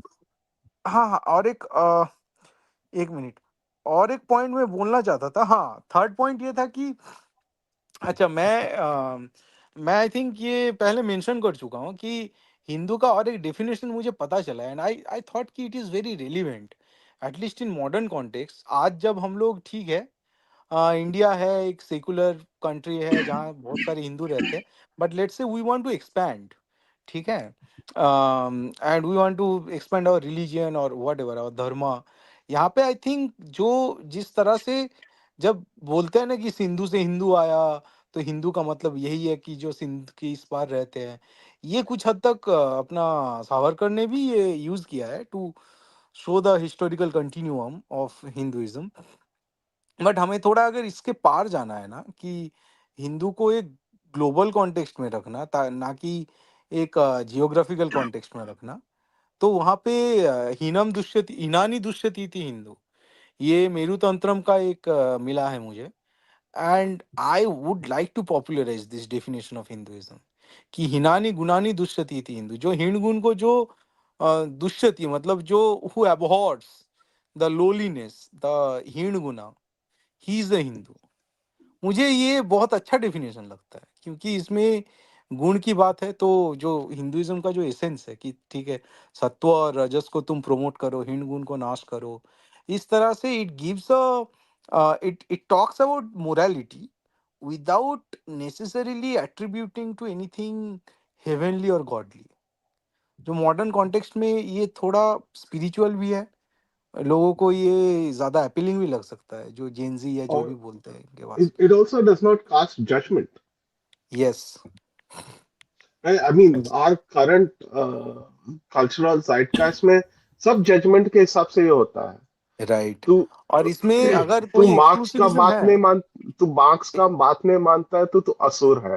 राइट। तू मेरा डिवर्सिटी इक्विटी इंक्लूजन फ्रेमवर्क तू मानता नहीं है तो यू आर इविल।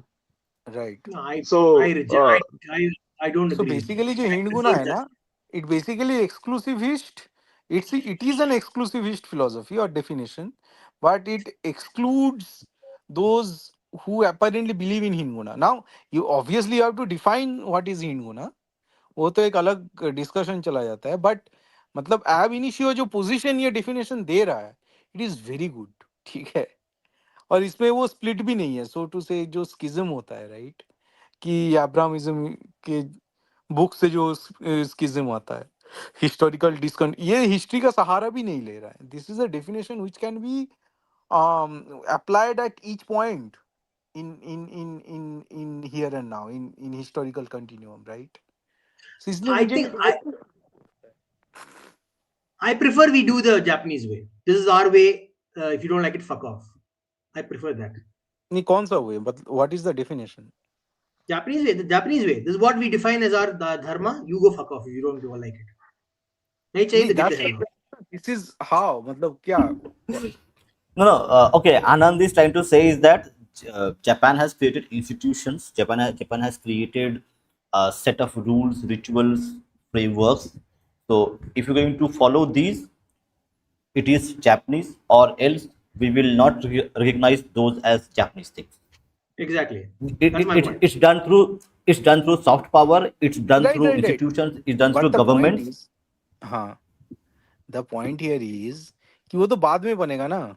पहले लोग तो इसी पे झगड़ रहे हैं ना, कि हिंदुइज्म क्या है, हिंदुत्व क्या है, वो इंस्टीट्यूट No तो बन ही झगड़ा. जाएगा। I'm जापान saying क्या बोलता झगड़ा है कि ठीक नहीं. है, Okay, हमारे इंस्टीट्यूशन है, इंस्टीट्यूशन के हिसाब से ये जो है यही शिंटो है। ठीक है, इसको मानना है मानो, ना मानना है वही, मतलब दूर भागो, राइट। द नहीं पॉइंट नहीं. इज कि नहीं पर if we एक चीज have a में working definition You like understand this, what I'm जहाँ saying? पे I think you're not getting what I'm saying. It's like, for ना example, imagine other Japanese debating with a samurai what a samurai is. What does a samurai say? Fuck you, I'm a samurai. I decide what a samurai is. If not, I will take my sword and cut your head off. That is the reason why the Japanese have such strict, well-made institutions. Because even among their own people, they don't allow the debate for certain things. Certain things are certain things. That's it. You no need I that kind of think clarity if you want to keep pushback against the external forces. no I I'm think sorry. I the believe. I think the issue is that we tend to think that institutions bring order.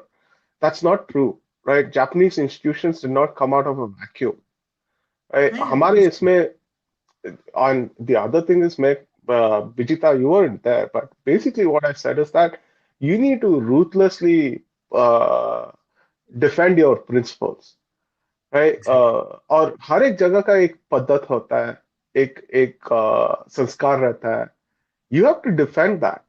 उसके लिए तुझे institutions की जरूरत नहीं है. अब for example, right, like like एक मीनाक्षी अम्मन कोल के अंदर आप जाओगे तो आपको एक पर्टिकुलर पद्धत से आपको ड्रेस करके आपको एंट्री मिलेगा Exactly. गर्भगृह के अंदर वो unless you defend that principle ruthlessly you're not going to conserve anything. Right? And Exactly. you don't need an institution for that. Meenakshi Amman called car institution. It's not an I mean, in the But see, current this context, it would example not is be an trivial institution. example. This example that you are giving is a very trivial example. It's not a यहाँ very important obviously example. अगर मंदिर के अंदर जाओगे उसका जो rule होगा उसके हिसाब से आई एम नॉट सेइंग कि लोग फालतू में मतलब It's एसोल्स भी not रहते trivial हैं. anymore. It's a real No, no, threat no. these It is days. People No, want it to is a real ridicule threat. things. It is a real threat. I am saying from a hypothetical point of view कि मंदिर का जो rule है वहाँ एक custom है वो हमें पता है. हिंदुइज्म इतना एब्स्ट्रैक्ट है इसके ऐसे रूल पता नहीं है टू द एक्सटेंट कि आप अगर कोई किसी भी तरह डिफाइन करना चाहोगे उसका रेसिप्रोकल स्पेस रेसिप्रोकल एग्जांपल आपको मिल जाएगा. In that case how to define such a religion. तो एक अप्रोच है कि यार नहीं ठीक है सिंध के इस पार जो है वो लोग ने जो बनाए थे वही हिंदुइज्म है. ठीक है चलो उसके हिसाब से नहीं चलना है. बट मैं आप मंदिर के हिसाब से देख रहे हो मैं योगा के हिसाब से भी मैं भी वही बोल रहा था right there are some basic principles in yoga that we have to ruthlessly defend in our own land. I mean, Yeah. you're saying that, temple is a trivial example, but I think that triviality itself demonstrates what I mean by, we should uh, ruthlessly defend our principles. Lest No, we I don't think so. forget That the Sanatana, Narayan Guru, hmm? the Narayan I'm an Guru atheist and I'm community telling you, has temples are started not trivial agitations against such dress codes in temples of South. They call it as something Brahminical oppression or something. It has No, started No, in see, we now fact. should we can we should call it push back on Brahminical that, operation. right? No, वो हमेशा वो Yeah, contestation होते रहेगा. Like that has always been a feature within our own dharma, right? Vad is one key no, no, feature. no, no, no. नहीं नहीं I'm कोई not भी talking बात हो about जाए war. यार ब्राह्मणों को गाली देना इस तरह से it has never been the norm. ना ये तो वो मानना सही है पड़ेगा. वही मैं बोल रहा हूँ. That you need to push back. Why has it become the विवाद norm? करते करते कहाँ तक पहुंचोगे क्वेश्चन वही है ना. Why has it become the norm? That's my point. Why has it become the norm to be able to target certain groups of people, Because the even state though they is all work secular. towards the same goal? It's Because the become the state norm is because you're secular like, that thoda thoda ties. dunga. Everyone can push the envelope, and they've come to the point where they're like, Brahmins are weak. They don't stand up for themselves. So maro inko, jute maro inko. Oh, that's all. You'll deserve that only. You'll get juta. You don't stand up for Eh, yourself. It's I've not seen a lot of that Brahmins who simple. like this. It's not that Jute simple. You cannot blame it on le Brahmin. lete hain. I don't think You this will cannot blame it last on for. Brahmin. I think Anand is being I a don't little think so. provocative I'm here. not. I'm not very The hopeful. problem here is see it is a historical continuum. अंग्रेजों ने देखे थे कि ये धीरे धीरे हमें इन पे डालना होगा जो रिस्पेक्ट फॉर द ब्राह्मण जो है इसको हटाना पड़ेगा और अरे उसी तरह ब्राह्मण से के पास सेल्फ रिस्पेक्ट नहीं है भाई. What respect to the Brahmin? How many Brahmins defend because the the state principles is of dharma? because the state is a secular state now which has No, promoted don't blame the state for secularism. that. I'm sorry, I don't agree. You Don't blame the have to state for that. because No, I don't before agree. No, before the Okay, Brahman okay. state. see it Hold is on. the Hold. livelihood. For the livelihood, Brahmin used to teach certain things. This is how they I'm used talking to. about Brahmins who are not part of that livelihood, who are poor. I'm talking Brahmins who have No, no. influence. The They don't modern stand up for their Indian, community. अरे भाई, the modern Indian secular state, for example, वो जिस हिसाब से livelihood define किया है, for example, teaching. ब्राह्मणों का मेन एक काम हो सकता था कि टीचिंग राइट ये होता था. नहीं, अभी एक minute. University let me Hold complete on. My point यार let me complete my sentence. ये जो It's अभी okay. यूनिवर्सिटी का जो टीचिंग है फॉर एग्जांपल ये जेएनयू हो जाए या कुछ भी हो जाए वहां पे क्या है वहां पे basically they promote secular teaching. फिर जो ब्राह्मण जो पढ़ा रहा है वहां पे he is not teaching Hinduism or anything. He is teaching some bullshit That is not my secularism that is point. being promoted by the You're state. not. You're talking about the state again. I'm saying. Imagine. I'll give you an example. There was we also debate that Bengal debate we No, watched, no, right? you Wait, had the let me point. finish. Let me finish. भाई ब्राह्मणों की We can अपनी both. गलती है. Listen, let me finish my point. We saw the debate, the Bengal debate, right? But the last person was a historian. Gawar historian was sitting there. उसका last name क्या था? शर्मा. शर्मा. शर्मा. वो क्या थी? शर्मा. ब्राह्मण. Do you imagine? ये nonsense बकरी है. She goes home. If I was the father, I'll throw her out of my house. That is Brahmin standing up for Brahmin, for him, for अरे dharma. Get out of my house. I think उसने through out कर दिया होगा उसका एक पापा minute, नहीं है. एक I'm मिनट. pretty sure उसके पापा ने निकाल दिया होगा Arey, उसे. that's not my I'm point. very sure. Arey, Vijit, hold on. That's my point. My point is Brahmins don't stand up for dharma. अब अपना फैमिली, माय फैमिली, मेरे बच्चे, तू कुछ भी करना है, मैं तुझे सारा पैसा दूंगा. ये एटीट्यूड है. पैसे के पीछे पड़े हैं सब कुछ. धर्म के हाँ, पीछे नहीं क्योंकि पड़े हैं अभी लोग, पैसे के लाइवलीहुड पीछे उसी पड़े. हिसाब से हो गया है ना. लाइवलीहुड रीओरिएंटेड हो गया है ना. पहले लाइवलीहुड था कि धर्म सिखाना, ये सिखाना, उससे पैसा मिलता था. अभी रोजगार का जो है वो दूसरा है. सेकुलर स्टेट को सपोर्ट करने से मिलता है, तो ब्राह्मण भी सेकुलर स्टेट सपोर्ट करने लगा है. I सिंपल सी mean, बात है ना. हाँ, वो Brahmin is the secular reason state why को तो secular definitely inside out dismantle करके फेंकना चाहिए.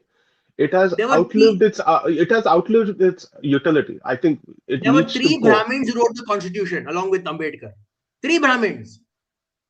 Yeah, but that's all fine. But I think this Brahmin bashing uh will not last long.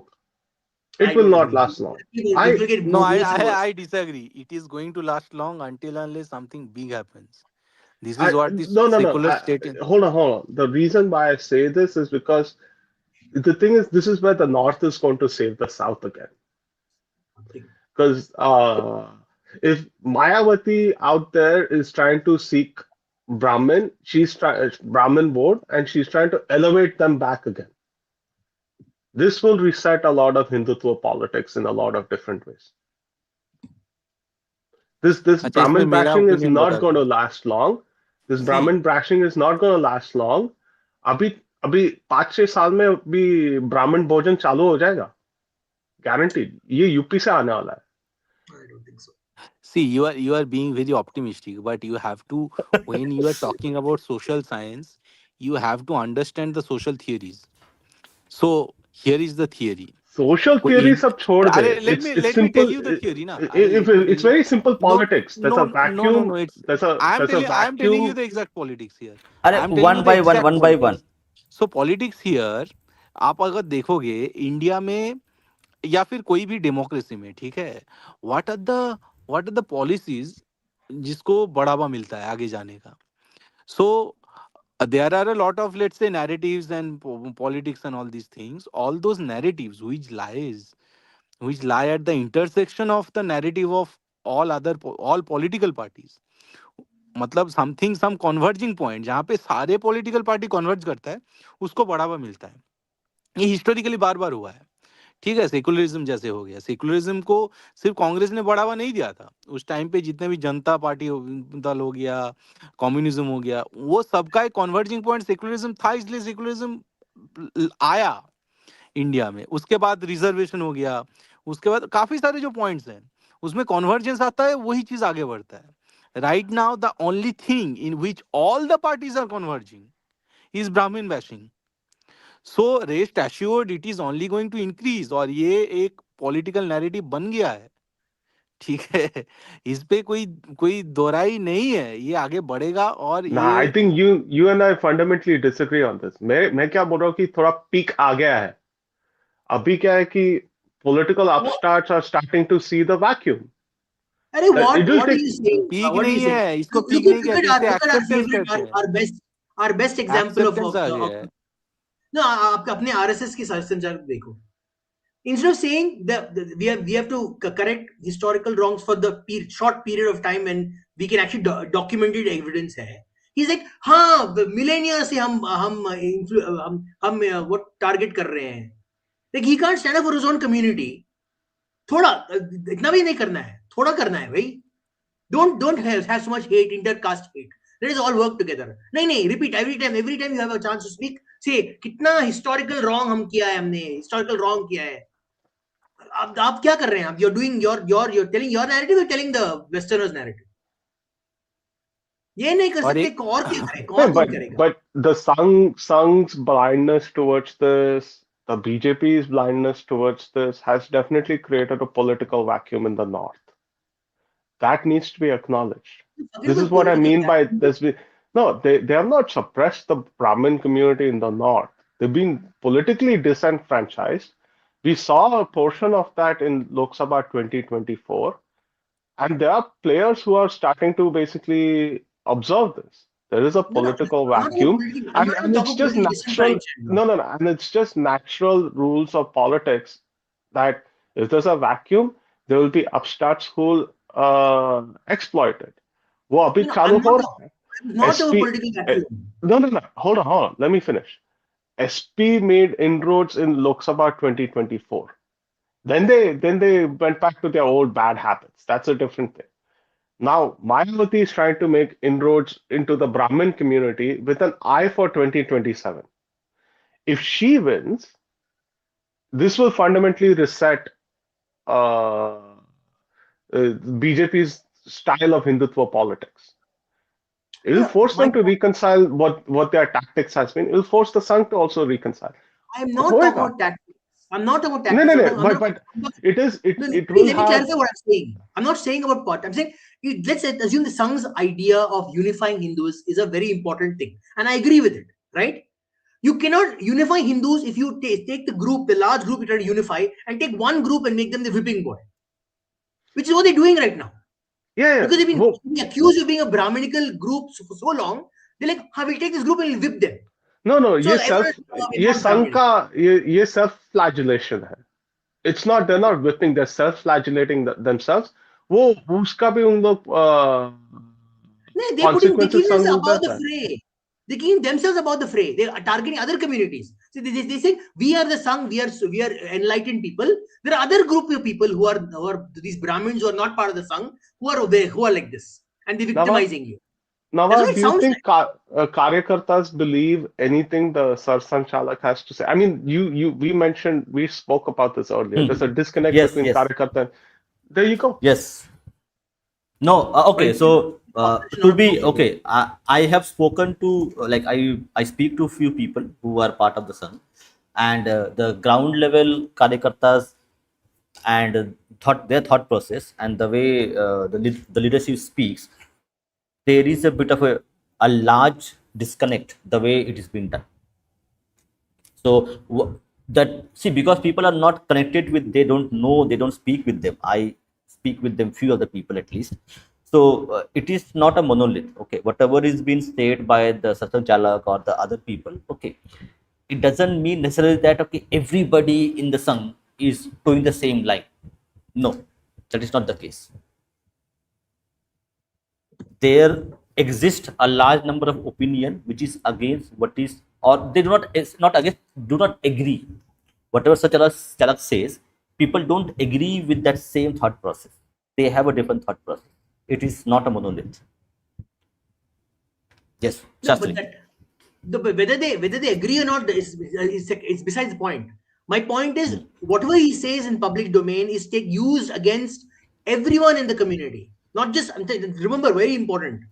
This is used to disenfranchise every other community, even including the other than the Brahmin. Because what they say is, you people should not live in this community that treats you badly. Even if they are realizing now that they treated you badly, don't live with them, and it is being used as weaponized against every single level of the community.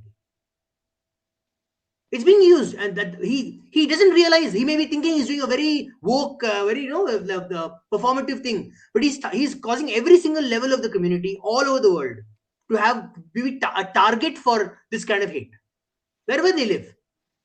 Even people outside of India are being targeted for this kind of hate because of the kind of the statements that's coming out in public domain. That is the problem. From the Sarsanchalak, I don't think so. I mean, the Sangh does think too I mean, much the of opposition keeps itself. mentioning him every time. 3 times, every time he has mentioned it, the entire political groups have been jumped in and talked about it. But when he says positive things, they don't care. They RSS fascist. But when he says Oh, something that benefits their that, narrative, they jump that's just immediately at it. normal. That's just normal politics. But I the know, thing is, but he is not a politician, right? The Sangh says we are not politicians. But why are they getting political?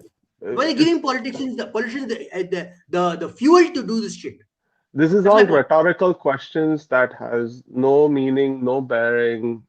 It doesn't contribute anything. वो बोलना है वो बोलेगा, right? उसको interpret करना है, लोग interpret करेंगे. वो उल्लू बैठे रहेगा तो लोग उस वो उल्लू ही बनते बैठे रहेगा. वो गाली भी खा I mean, the, for someone like a Sar Sanchalak, what he says has weight. He'll also get the consequences of his own words, right? Log, abhi, out of the five of us, I think we could say like we are all Hindutvavadis. Does any of our five think the Sar Sanchalak is uh, uh, a figure worth emulating? No, we all disagree. I mean, we all have our agreements to say that he's an idiot, right? So, उसका वो consequence वो already भुगत रहा है. I think it'll be just a matter of time. Either this is the thing the Sangh really needs to understand. Either you change or we will abandon you.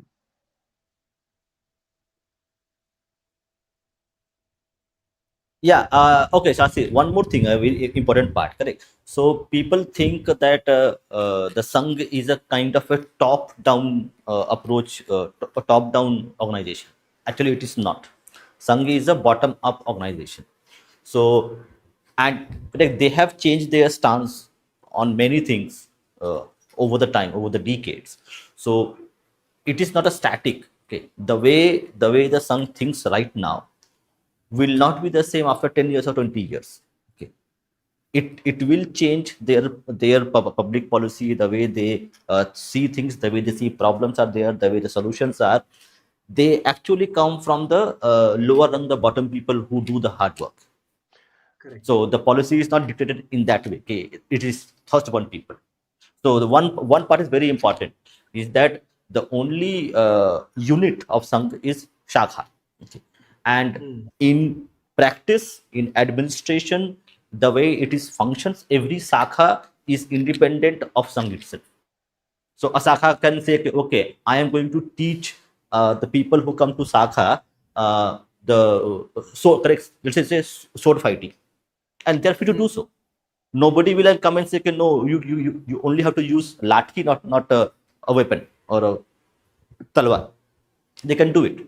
So it's a cohesive but diffusive organization. So it has the dynamism, the energy to actually transform and again come to the right track. It gets distracted, but it doesn't mean it will be there for eternity. It will again reform, take feedback, and again it will come on the right. And we all have to do this in our own way. No, I get that, but here's the thing, right? This either this I don't care about whether it's a top down, whether it's a bottom up, whether it's a democratic or autocratic, a cohesive or a diffusive organization. If they don't change, we will abandon them. Hindus will find someone else to represent them. That murmur is already happening in Uttar Pradesh. It's only a point in time, right? If Mayawati succeeds in reducing Yogi to a simple majority, that barely simple majority, right? वो एक या दो seat में वो वापस third term के लिए आएगा, then that itself is a signal enough for uh, the BJP and the Sangh not to ignore the issues of Brahmins, not to Why encourage should Brahmin. Yogi suffer? Why should Yogi suffer for what the Sangh is doing? He's not doing this shit. It doesn't matter. It doesn't matter. I mean, He's actually doing this for see, Hindutva. no. He's doing this Hindutva beauty. Here's the thing, right? It doesn't matter because this is what the Sar Sanchalak said. See, words have consequences, right? How do you communicate consequences back? This is one way to do it. So I think like I don't care about the how the organization is structured, who they promote, and that's all internal to them. Me as a person outside the Sangh, I'm just telling you one simple thing: change or you will perish. You will lose relevance within Hindu society. No, but my point is, Yogi is doing his duty to his dharma. He's making sure every single part of Hindu society is protected. He is not. He gave up his caste identity. He's like, I only will focus on my duty to my society. Why should he pay the price? And he's not doing any woke like what virtue signaling to anyone. Again, this is a rhetorical question, right? He's a politician. He should be smart enough to basically either uh, counter Mayawati and her Brahmin outreach, or use the laws to basically send a message to folks up the stream. I mean, it doesn't either which way. Like Yogi will do what Yogi needs to do to advance his agenda, his career, his form of Hindutva. It's very sad. So, No, this is Okay, the let's reality get of back. being in a large organization. So yeah, Mhm. Okay, let's back to our discussion. We'll finish it very soon. So, Rishi, go ahead. Yeah, Dada. So, Rishi is, Bijidda, is he here? Bijidda is here. Yeah, yeah, yeah. Hmm. yeah, we Yeah. must also you as well. So, just a bit below, if you could scroll down this page, just a bit below. Yeah. uh, so Vijida, you'll love this article. So you can see over here, its title is "The Limit of Forbearance." He wrote in April 27. So this article was written, as it says here. This article was written in the background of Mohammedan hooliganism at Jamalpur in the Moimansingh district, resulting in the beating of the defenseless Hindus and the looting of their property, in the outraging of their religion, and the breaking of the image of their goddess Bashanti. This disgraceful episode, engineered by the British bureaucracy, took place in the afternoon of April 21, 1907. This article, Vijidda, talks of like here you will see fire of Rishi Aurobindo, where he chastises the uh, normal intelligentsia which Hindus used to have, also British bureaucracy as well, and the accused party, uh, the the party which actually harmed Hindus over here. He chastises the moderates, calling them as hypocrites, like knowing very well who were the culprits, but still advising Hindus to get over lowly passions, aka do not retaliate, be higher in mentality and try to accommodate and so on and so forth. So these sort of problem they were dealing with back then as well. Vijitda, your comments would be good, and we must also, No, please. no. So this is an event जो सीताराम गोयल जी ने भी site किया है actually. हाँ गया. Rishi is here. Yeah, yeah, So yeah, yeah, yeah. so this is an event ना जो बहुत ही infamous event है. Even the judiciary, the judge, they were also मतलब acting the similar way. ठीक है. And I think I have also quoted this in my book. जहाँ पे मैंने मिलॉर्ड्स वाला एक सेक्शन लिखा है ना, in part 4 of the book. Milords मतलब मैंने आई थिंक शत्रु जो डिस्कस किया है, मिलॉर्ड्स में मैंने ये चैप्टर एक्चुअली रखा है. और ये एक्चुअली सिंस 1905 ना, they were planning it this way only कि ये दो हिस्से में तोड़ेंगे और फिर जो ईस्ट वाला हिस्सा है वो बेसिकली मुस्लिम को दे देंगे. और तब से मतलब they Bengal has always been the centre of British experiment on how to play divide and rule. ठीक है. क्योंकि ब्रिटिश के नज़रों में मतलब as they saw it, the north west part of India was less radical than this part which we call Bangladesh, not the whole of Bangladesh, क्योंकि जौसर खुलना था बाहर ही था. 1905 में जब आई थिंक डिवाइड कर रहे थे तो जौसर खुलना एक्चुअली इस साइड आ रहा था, और जो मुस्लिमों के हिस्से में जा रहा था वो बेसिकली गंगा का उस पार था. ठीक है. So they have been playing this for a very long time, including the judiciary. थाना वाना जो भी पुलिस ऑफिसर था उस साइड का तो ये मुस्लिम ही रखते थे basically. It's not a new thing actually. Hmm. The exhortation at last by Rishi Aurobindo is amazing. Dada can go over that. So yeah, just the next page. I think it ends. The last. Oh, okay, the last. Yeah, yeah. Okay, this is the last. Yeah, it ended. Yeah, yep. This portion, this last para, it's brilliant. Bijit, just see like what he says. The time for pretenses is past, and we must face the situation boldly and bravely, irrespective of consequences. The occasion requires that we should rise equal to it. At Kumilla, the need of organizing measures of self defense became apparent. At Jamalpur, it becomes imminent. The old and obsolete methods of political agitation will no longer serve our purpose. New occasions teach new duties. Time makes ancient good uncouth, and the new spirit that is breathing on the face of the land and that is to bring us our salvation teaches us that there is limit beyond which forbearance ceases to be a virtue. Yeah, say that to Mahatma Gandhi. Say this to Ashutosh and Ruchika Sharma. Right. Ashutosh is an idiot. Don't even bother. Like, the guy is just not even worth talking about the guy. Seriously. Anyway, I Rishi and I everyone How else. did he become a So, journalist? I don't understand. yeah, so Rishi and everyone else, Munshi and our Anand. So maybe we can. I am planning to write a book, Gandhism, as a tool of Hindu genocide. So if Rishi, you can help me with the book. I mean, completely, you. completely, So completely. I let's can. write this book. I Can you think we add have this enough one bit? material. Can you add this one part inside, please? I Huh. want because no, not one Indian has ever mentioned this. You know Sardar Udham, right?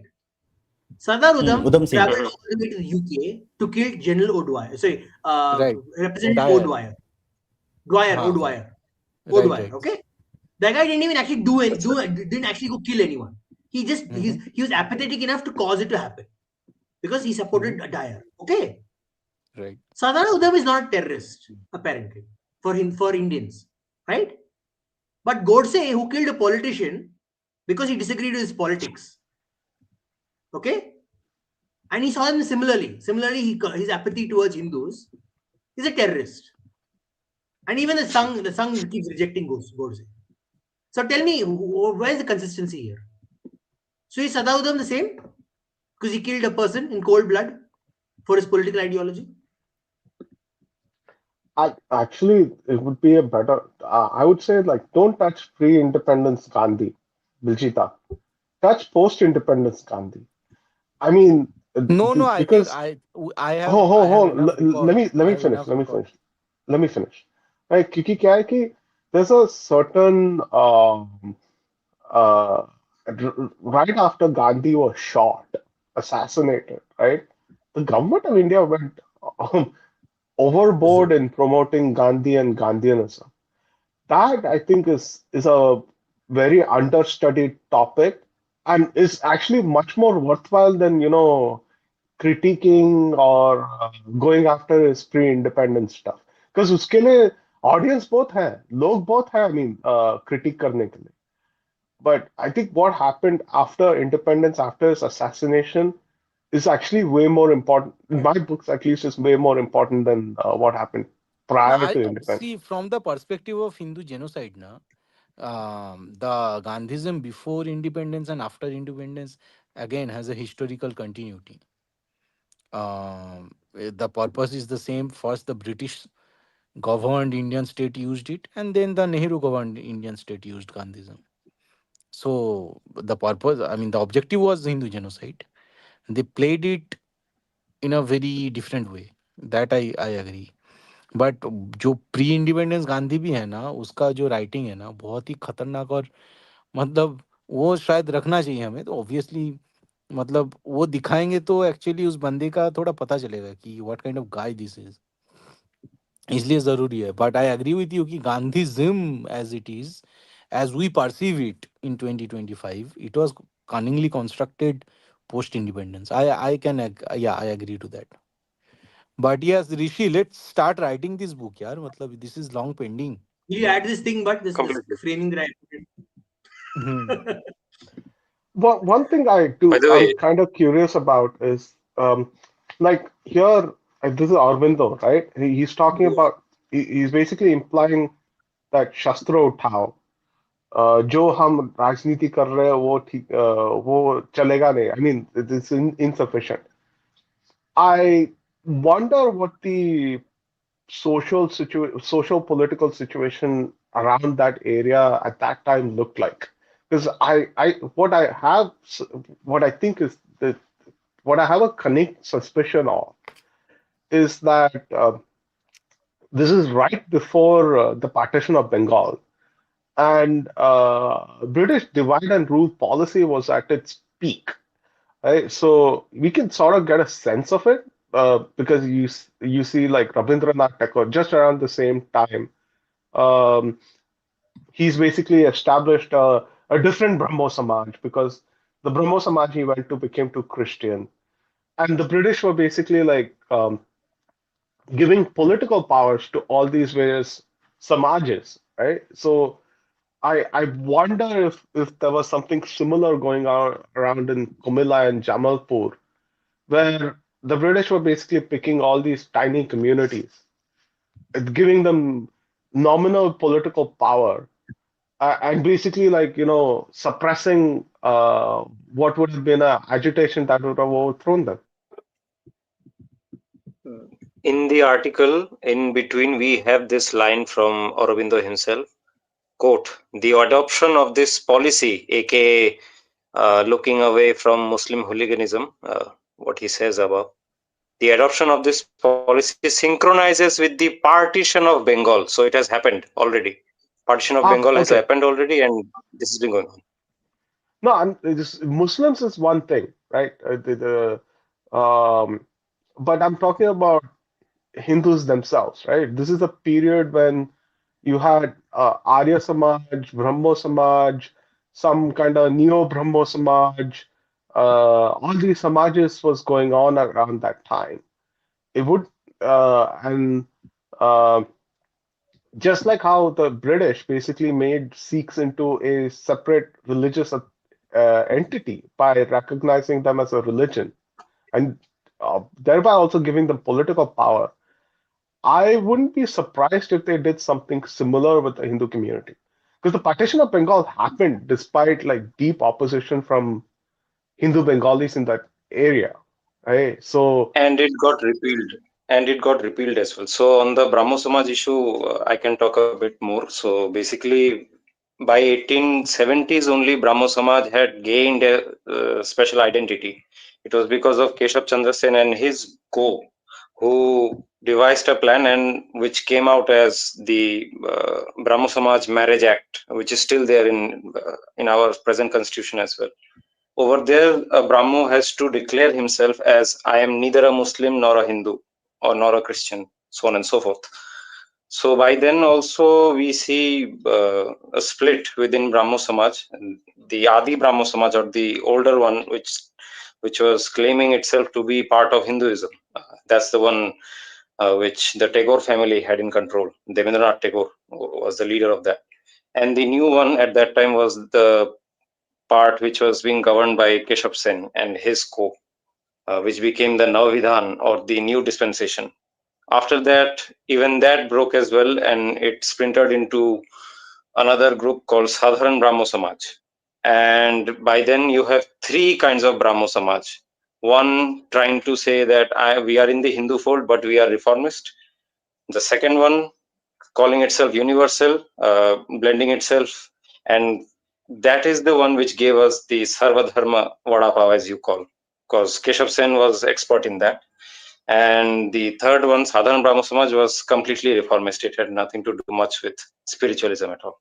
Yeah, that's the background.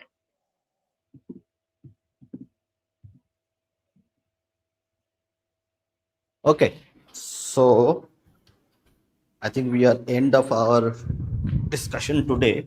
It was a fruitful discussion anyway. Uh, Tomorrow we have a special episode coming on Iran, the Iranian Revolution. So we'll be talking to a lady from Iran who will be talking to us, give us a ground level view of what's happening in Iran and its revolutions and how it has panned out from 1970s onwards. So do join us for that. It will not be live. It's going to be a recorded session.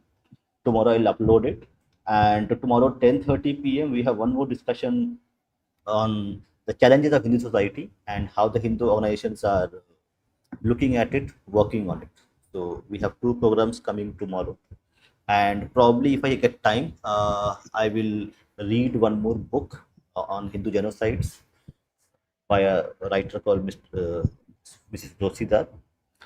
So thank you everybody, and last words to anyone who wants to speak before we close up for today. See, can I just? Oh yeah. So, Go ahead. see, one thing we have to be very clear of, right? We need clarity of what the nation is and what nation we are focusing towards. That clarity is very important. And right now, at this stage, there are too many versions of that nation. That clarity, like Aurobindo is very clear about, he's very clear about what he believes the nation is. The nation is Sanatana Dharma. A nation that practices Sanatana Dharma is India, and anything beyond that is not Sanatana, is not the nation. Which means if he saw today's constitution, he would be horrified. He'd be like, this is not my nation, the one I was fighting for, right? So that conflict that he would have, if he came today, that's the conflict he would have. Same thing for example, the people who wrote the constitution. Did they understand what Hindu meant in the sense, or was it like, oh, Hindus are these communities that we need to keep together politically to create a nation? It seemed more to be that, right, than essentially what Hindus actually were. So that clarity someone needs to have right now. I don't see anyone having that clarity, including the BJP. So thanks. Yeah, Shastri. Well, I think it's nice to read about Aurobindo. I mean, there's a certain kind of passion and a certain kind of clarity that you wouldn't get from any other character in modern Indian history apart from Aurobindo. In some sense, he actually surpasses Savarkar. I think I've made a lot of unpopular. I made myself unpopular by saying that. Um, but um, I think we need to go beyond Aurobindo. There needs to be a Aurobindo 2.0. So if Aurobindo was born today, what would his uh, new thoughts in Indian politics look like? I don't think it'll be like the Sangh. I think it'll be quite distinct from the Sangh's vision. That's one thing. Uh, but I would also wonder like what Arvindo's own vision for the state would look like. Because I'm see, we have to realize one thing is that he's rebelling against the state here in this case. Right? Now that we are independent, I think Aurobindo would probably want to um, reform the state to make the state more Sanatani, to imbibe the dharma within the state itself. And uh, as we study through Aurobindo, I think we should extract these kinds of ideas out of it, and actually present it as the new Aurobindo thought. Absolutely. Vijitda. Yeah, I mean, I think you have to keep Aurobindo in this lineage of Bankim Chandra, then our Vivekananda, then Aurobindo, then Savarkar. Uh, but it's a big question ki why was Aurobindo so much silent? Well, I mean, he wrote about the Napungsakta of Congress extensively, but he did not attack this guy Gandhi. Matlab, at least as much as I have read, I have not seen Aurobindo attacking Gandhi, which is very weird. ठीक है? And if Aurobindo attacked Gandhi, na, our job would have been much easier. I But think he, like Gandhi became prominent after non-cooperation movement. but Aurobindo And I was think by alive, that yeah. time, Aurobindo Aurobindo, already retired and became a rishi. but he was still writing extensively. So I mean, he could have written about Gandhi at some point. His later works were all about spirituality, though. That's true, but I mean, it's part of the spiritual. Gandhism is not part of. Gandhism is antithesis to Hindu spirituality, na. So from that sense, he could have written ki this is not gonna work. This Gandhi non-violence. This is not the path to moksha and all these things. But he did not utter any word against this guy, right? Which is weird. Anyway, so but yeah, so we have to read Aurobindo in this context. Ki, theek hai, there is Aurobindo probably for the first time he connected ki chalo. I mean, just imagine how radical it was. So here is a guy who came from Cambridge, right? And so obviously like Bilet Ferot, Bidesh Ferot, foreigner, foreign educated guy, and in a weird way, right, he's actually taking the stand of being anti-secular, right? Like for that kind of guy of that stature to say কি সনাতন ধর্ম ওই হিন্দু ধর্ম এবং সনাতন ধর্মই আমাদের আম, আমাদের দেশাত্মবোধ, right? This was much radical, and I think this somehow gave the courage to all these successors like Savarkar to write on Hindutva and proclaim ki acha Hindutva is the way for this nation, right? So yeah, it was truly a radical sort of stand, considering the fact that India was going through, like India probably, or Hindu nation at least, was probably at its lowest point around 1905, or maybe, I mean, it went through a very low point till 1947. उस हिसाब से फिर I think Aurobindo took a very radical stand, and it is still the courage it provides instill the courage in all of us to fight for this cause, right? So it must have come from absolute clarity, and this clarity is still missing in the Indian state and Indian politics and intelligence here by large. So I must conclude it here, yeah, this way. Look, can I just jump in about the Aurobindo not speaking against Gandhi? Go But ahead. no other rishi in India spoke against Gandhi. Not one. Not one stood up and said, Gandhi, you're misrepresenting Sanatana Dharma. Not one. Like there's a lot of mathas all over India for a long period of time. They all sitting silently while people were suffering under the yoke of the British. We must acknowledge that as well, that they sat on their hands in their Right, mathas. I mean, how it all happened, it is a surprising thing, yeah. Matlab, the whole literature of that time is kind of silent on this issue. Um, just imagine before this Bankim Chandra came, and as we discussed, कि Bankim Chandra is writing कि कैसे भगाएंगे, आनंद मठ में लिखा हुआ है ना कि कैसे भगाएंगे इनको. बंकिम चंद्र लिख रहे हैं कि मार के भगाएंगे. Like these are literally the lines that he has written, right? And after that, this Gandhi came, and the whole Indian literature is kind of silent on this thing, which is very weird. Again, a lawyer. Sorry. So, My Vimarsda, hate maybe for lawyers. Go ahead. Go ahead. Go So I'm ahead. gonna be the last guy, right? Yeah. Yes. Yes. Go ahead. So, Vijitda and Ananda on the point, Gandhi was not addressed by Aurobindo. I will say it's wrong. Rishi Aurobindo made a mincemeat out of Gandhi on the sense, and we get the evidence from, again, I have referred to that book, Evening Talks with A.V. Purani. There are chapters about Gandhi. The first time that Aurobindo sorry, let me rephrase it. Gandhi is a Hindu by skin and a Russian Orthodox in his actions and beliefs. That was Oh, right, Aurobindo's right. That statements. is there. And Oh Right, my right, God. right. yeah, yeah. And he Right. has For a moment, I forgot. psychoanalyzed Sorry. him. Yeah, he has psychoanalyzed him like anything. He has called him enjoyer of suffering, and he has called him that there is nothing spiritual about Gandhi. There is only moral, aka Christian moral.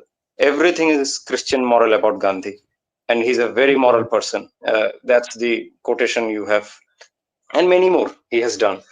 Also, Aurobindo has referred to an instance where Gandhi's book on Gita was horrend, like threadbare, criticized by a pandit in Kolkata, and Gandhi took offense to it and complained about it in his Young India, and uh, Aurobindo made fun of it as well in his Arya magazine. So yeah, those things are there. And Ananda, also you were talking about, right, that there are no people who will say in Hinduism ki हमारे धर्म के बारे में ये बोलते हो, we will not debate it, you will get the punishment. For that, I think you should try reading about Shahid Rajguru, and you'll know why he is not really spoken about. You'll know why, because this guy is not famous only for attacking Saunders, but he's also famous for attacking Maulvi in Jama Masjid. And why he did that, you'll know from his life story. No, but So just there by the were way, such people. I did not say that Aurobindo didn't attack Gandhi. I didn't know that. I said I don't know. But I was talking about the Mhm. rishis. Our matas didn't attack Gandhi. So I surprised. That's what surprised me the most. Like I Common asked my pundits family. did, actually. I Yeah, asked my common family pundits did. members. Hmm. Sorry. Yeah, common pundits, Common pun- like the pundits who is to run tolls and all, you'll get their articles a lot more, like criticizing Gandhi and all. They will not name him. They will like refer to his beliefs. They will say, कोई है जो बहुत अहिंसा की बात करता है, कोई है जो गीता में अहिंसा देखता है, like that kind of language they will use. They will never use him directly. Like they will never refer to him directly. That's the point. Was They it don't do because that. they used to believe that Reason I Gandhi mentioned this is Gandhi is a because British stooge? एक minute. Uh, The reason I mentioned this is actually why, because in my community, the Iyengar community, right, Sri Vaishnavites, mhm. they will talk endlessly about Advaitins, but they won't say one thing about these people, these political leaders who have basically damaged the representation of Sanatana Dharma. They won't say a single thing. And I once asked this question to my family members: why have they not written any critique of any of the other communities? Why are they so obsessed with Advaita? You know, and that's a big criticism of a lot of some of the religious leaders. They're so obsessed with their own fights, internal fights. They could not care less about the enemy out at the door. A lot of the matas in South India don't care. They've not written a single treatise on attacking the premise of other religions. It's the biggest disservice. Yeah, Bijita. So to your question, they thought of him as a very powerful elite. Actually, if you read their articles, they will like you will understand कि मैं किसी बड़े आदमी को बोल रहा हूँ who's very famous and very uh, cajoled and respected by the British. So let's not name him. Let's just name his views and let's condemn that. ऐसा tone मिलेगा आपको. That's the kind of articles I have seen at least. Exactly. This fucker was a British stooge. Let's write a book, yaar. Rishi, let's start it. Okay. Yeah, we can, obviously. okay, so we will I'm finish our I'm telling you. session with a yeah, we are to finish the session with a tweet from Mr. Abbas Maldia, who had come to our podcast multiple times. So he's writing in. We all know correct, what happened to Abbas Maldia and his session in, I think, what Bhopal Literature or something is there. So he mentions the future will not be won by those who shout the loudest, but by those who build libraries, train scholars, produce credible research, and argue persuasively. Terrific introspective op-ed by Lipika Bhushan in light of my cancellation at Litfest after Dainik Swadesh spread fake news about my session and book.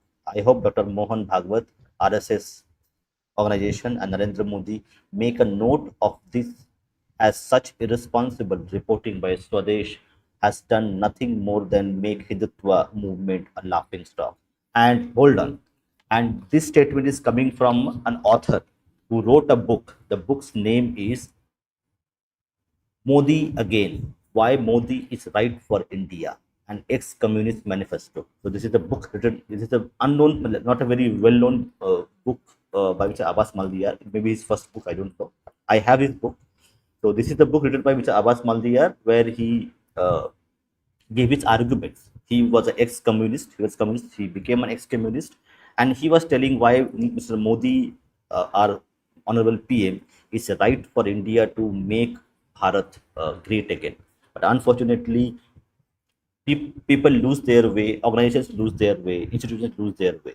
So it's all our duty, my duty, your duty, everybody's duty in their own अरे capacity हम to लोग raise अपने your duty कर voice. रहे हैं मतलब we don't need to remind ourselves of our No, duty no, no. I'm communist not communist talking about. मैं बोल रहा हूँ कम्युनिस्ट और बीजेपी के बीच बहुत बेसिक फर्क ये है कि Hmm. कम्युनिस्ट लोग एटलीस्ट मतलब एजुकेटेड लोगों को ठीक ठाक जगह रखते हैं ये बीजेपी का बात मतलब हमें बंद कर देना चाहिए बीजेपी का पूरे कैबिनेट में एक एजुकेटेड बंदा नहीं है सारे गवार बैठा हुआ है No, इनके कैबिनेट में no, no. ठीक है One is there. One is there, Mr. Sanyal. That's not fair.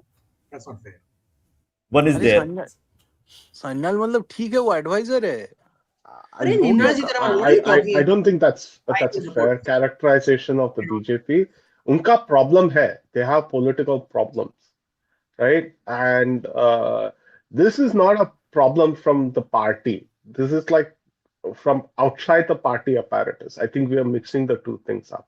कौन सा The पार्टी second, अपरेटस ये हिंदुत्व के नाम पे अगर वोट मांगते हैं तो पार्लियामेंट में हिंदुत्व पे कोई बात नहीं कर सकते हिंदू वर्ड ये लोग अटेंड नहीं कर सकते इफ दैट वो is not a problem then nothing in this world is problematic भाई in this case, this is not a party problem.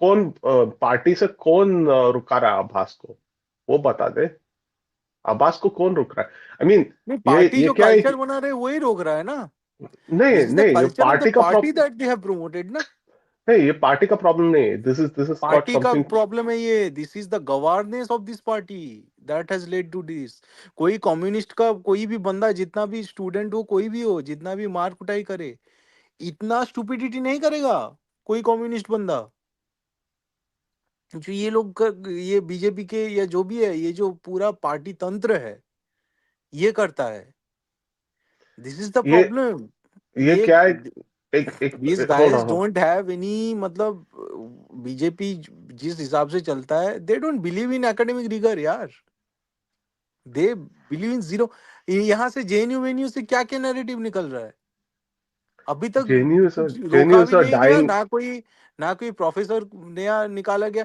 मतलब कोई नया प्रोफेसर ढूंढा गया ना कोई ये लोग जर्नल पे काम करते हैं तो क्रिएट देसी जेन्यूज जर्नल ना भाई see I think Biljita you need to rise above JNU is a dying institution I am just अब डीडी सेइंग कि नहीं जेएनयू नहीं लेट्स एक लेट्स बात no no hold on no hold on forget about if JNU DD JNU itself is JU not if Bombay DD itself university has Delhi stopped university inviting if I Okay, just DD use wait, the wait, itself name has wait. JNU as an example कि JNU लोग के मुंह में आ जाता है but जो university system है India में जो एजुकेशन के लिए भाई तुम बोल रहे हो आत्मनिर्भर भारत है अगर बनाना है तो जर्नल निकालो ना भाई यहाँ पर कोई जर्नल के लिए ना सपोर्ट है ना कोई जर्नल पे काम कर रहा है अगर तुम्हारा रिसर्च अगर आर्काइव में स्टोर हो रहा है और वो छप रहा है कोई फॉरेन जर्नल में तो फिर वही बनाओ उससे आत्मनिर्भर भारत आज अगर archive.org बंद हो जाएगा तो कहाँ से एकेडमिक जो जो रिसर्च करते हैं हमारी यूनिवर्सिटी के वो कहाँ क्या मिलेगा वहाँ वो मतलब खत्म हो जाएंगे वहीं पे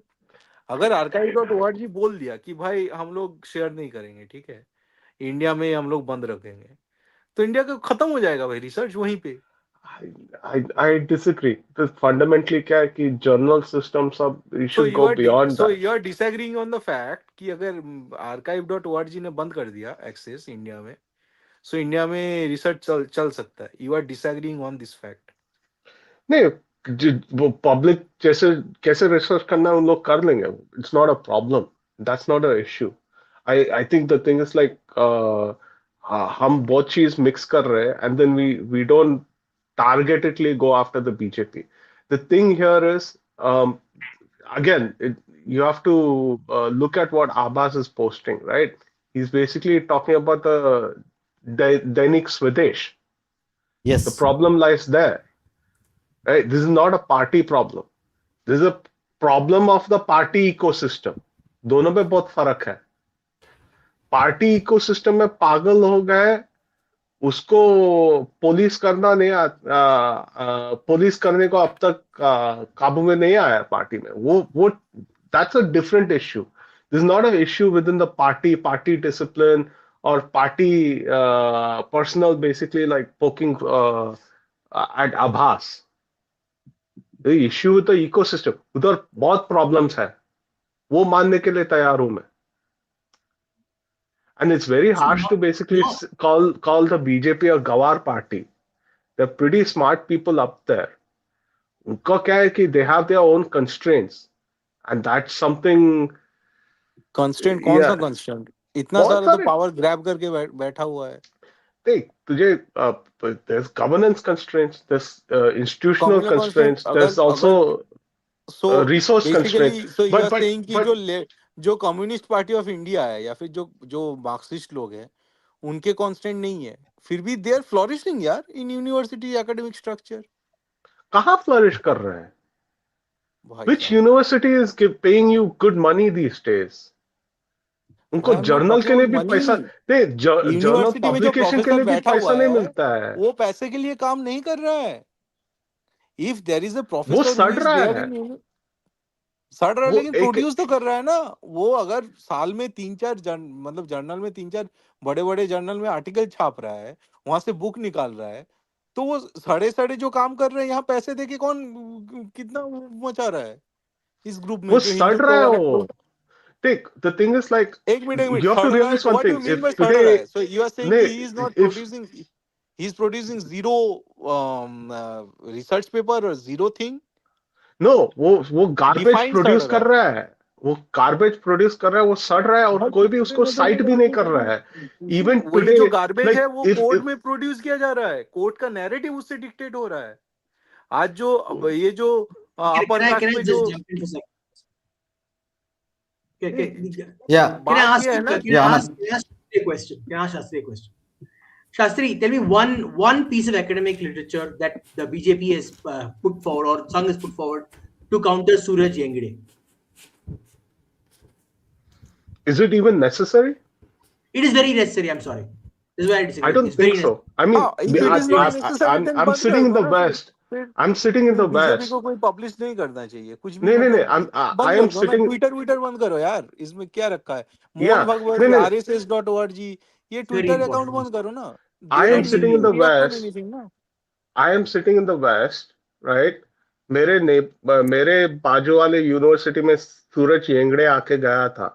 उसका अटेंडेंस, वो जो कॉन्फ्रेंस पे उसको टॉक दिया था, सिर्फ 10 जन ही आए थे. I don't even know if it's necessary to counter that guy anymore. See, the thing is like everybody has a certain level of utility, right? उसका utility निकल गया है. The other thing is also a institution like JNU. हम JNU पे हाथ कर रहे हैं, ठीक है. There's a lot of attention, a bad attention that goes through that institution. खाली फुकट हम ध्यान दे रहे हैं उस पे. Today, even DD refuses to bring no people from define इट. JNU. You can not I'm not just talking about मतलब JNU. That's my point. I'm not talking about No, JNU. खाली फोकट I'm ध्यान saying, दे रहे हैं. but define but this this is sentence. खाली like फोकट ध्यान you दे रहे need हैं. to define understand this. one thing. A New Delhi's premier public broadcaster, Doordarshan, which has for the past 50 years always invited some or the other.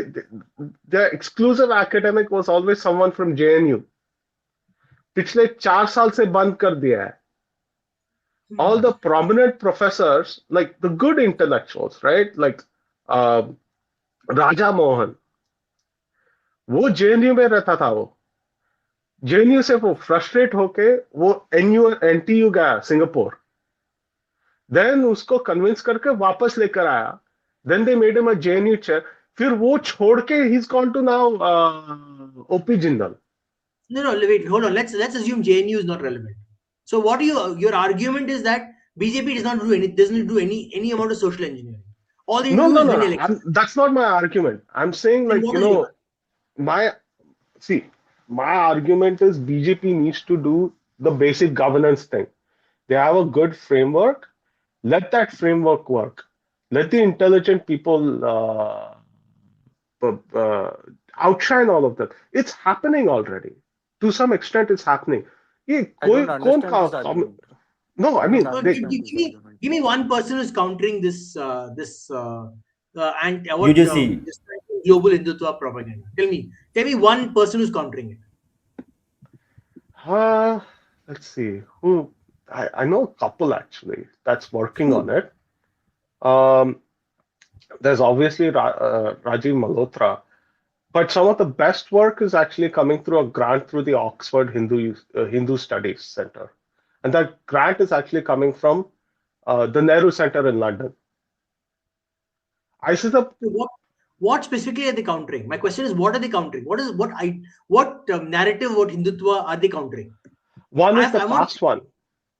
The Okay. caste is actually set in stone. Karke. They're actually saying it was a much more fluid thing. They're talking more about the role of colonialism on Hindu society, like very understudied stuff. Okay, and what is There's the a what is the time? What is their time? What is the time? What did they plan for? When they going to release this thing? they're already releasing it. हो रहा है So her why have we not been heard about it where we can spread it among the people, common people? I don't know. I don't know. But that's Man, also part of delivery, see, na? Just writing no, papers in it's your I don't ecosystem think not it's going to make it. no, I don't think it's also I don't think it's a problem of delivery alone. It's also a problem of focus. हम देखते नहीं है ये सब चीज हम ढूंढते नहीं है ये सब चीज हम स्प्रेड नहीं करते ये सब चीज No, no, And so, how I'll are they assume connected why with should we be BJP? By the spreading way, that? how are they connected to BJP? This Nehru Nehru Center. Centre हाँ तो Nehru Center is connected to BJP. No, no, government of no. India It's government of India. Government of India का पैसा ही जा रहा है ना इस पे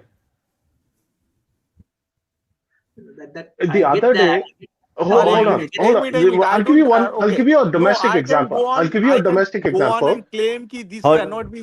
Their I'll, work will I'll give not you a be domestic published in example any internationally reputed journal. I am no telling you. I'll give you a domestic example right No. You um tell me ना कौन सा journal में छपा है? Punjab You tell Punjab me. I am university gonna. में I have to check Punjab कि जो hold on anti cast बातें कर रहे हैं कि कास्ट इज फ्लूइड कॉन्सेप्ट ये कौन सा जर्नल में छपा है यू शो मी मैं ये गारंटी के साथ कोई जर्नल ये लेगा ही नहीं जर्नल का जरूरत नहीं है वही मैं बोल रहा हूँ oh my focus god oh my god no you okay have to go beyond journal I think कोई आई भी एम ध्यान नहीं स्टॉपिंग देता हियर आजकल जर्नल पे okay okay okay I am stopping here but I'll tell you one thing right domestically भी ये हो रहा है just Good. It's a good that couple of you're months ago creating this. In Punjab University, a sociologist, right? There was a 3 hour session. All they discussed was just Dirk's book, Nicholas Dirk's book. Okay. That's You good. could not, you cannot imagine this happening 15 years ago. Completely agree. I agree with that. I agree. Right? I mean, space ban raha hai, at this moment, right? What is everybody asking for? Space. Look at that Yes. tweet that Abbas is talking about. He's saying my space is being robbed. Nobody is asking for a handout here. That's true. Even you, Biljita, you're not asking for government of India to come and coddle you and ये ले बच्चा What तुझे is chyawanprash government देता doing for था me? What is government doing for Hindutva? Because this government has asked vote in the name of Hindutva. मैं मेरा काम कर रहा हूँ मैं गवर्नमेंट को क्वेश्चन कर रहा हूँ वो क्या कर रहा है नहीं कर रहा है वो ये जो Technically, हिंदुत्व मूवमेंट है they didn't ask you for that. This is a civil disobedience against the secular Indian state No, ये no, जो but मूवमेंट चल रहा है Biljita, इसमें बीजेपी का हाथ नहीं है बीजेपी कुछ नहीं कर रहा है no, but technically I they never asked disagree. for vote on basic Hindutva. They asked for the first term they asked for vote on development. Second term they asked for vote on national security. Third term they asked for vote on 400 par. विकसित Bharat 400 par. अरे No, not विकसित even Bharat Viksit अगर Bharat. बनाना है तो 400 काशी जाके ये डमरू क्यों बजाता है 10 लोगों को इकट्ठा करके भगवान नहीं दिख रहा है मोदी का फोटो दिख रहा है और वो डमरू बजा रहा है That क्यों is करता है ये सब performative. नाटक That is मत करो ना performative. ये सब मत करो This is right to do, right? Come on. they right are to do क्या political party उनको जो तो करना ये है हिंदुत्व भी मांग रहे हो ना भाई तुम It is right to आप do vote all that. This करो इज बिलजीत हिपोक्रेसी ना you this is vote for No, hypocrisy someone it's not else hypocrisy. then He's not You telling vote us for not to do someone it. else. Arey, This is see, what I'm that's not right. saying. Hypocrisy is if he's saying you don't do it and I will do it. He's not telling you not to do it. You can अरे go do भाई it as well. जय श्री राम बोल के तुम्हारा slogan बन गया है जय श्री राम, तुम हाँ इसको उसको चिढ़ा के जा रहे हो अपेरेंटली, तो तुम okay. मत बोलो जय श्री राम, मत बोलो ना भाई, तुम ठीक है, डेवलपमेंट क्यों? बोलो, आप इतना तुम जय डिससेटिस्फाइड श्री हो तो तुम जय श्री एडम स्मिथ बोलो, तुम जय श्री कार्ल मार्क्स बोलो, तुम No, जय श्री राम क्यों बोल रहे हो? why is it exclusive? I'm not able to get that logic. Why? What is the it connection? Is not exclusive to me, it is exclusive to BJP. No. ठीक Why है. are those two things exclusive? You can't say Jai Shri Ram and also be focused on economics. I didn't understand that. No no, नहीं, I am not saying that. मैं बोल रहा राजनीति हूँ में फिर आते तो तुम बोल रहे you हो will कि ये always हिंदू, have. नहीं नहीं, तो ये बोल रहे हैं ना तुम, एक तो ओएसी को टीवी डिबेट में तुमने पॉपुलराइज किया, दूसरा बात है तुम टीवी डिबेट में आते हो और ये सब चिल्लाते हो, ये जो हिग्स बोसॉन है ये गॉड पार्टिकल है और गॉड सन That was में hilarious. शिवा का फोटो ये लगा हुआ है, तो ये सब बातें, ये मत जुड़ो ना, you also sound stupid, That was hilarious. मत जोड़ो ये सब चीजें. तुम मत बोलो कि हर दिन सुभाषितम करके ये सब प्रमोट करना, ये जरूरी नहीं है. No, so तुम then you're saying that, see, your argument fundamentally is that performative Hindus, they're not doing anything substantive. That is fine, but you can't say they can't go and do the performative Hindus. They're right to do performative Hindus. It's like And it OAC doesn't doing mean performative. that, I mean, it also doesn't mean that they're gawar. so you are Sure, no they no have their so then you are problems. accepting that this is performative Hindutva.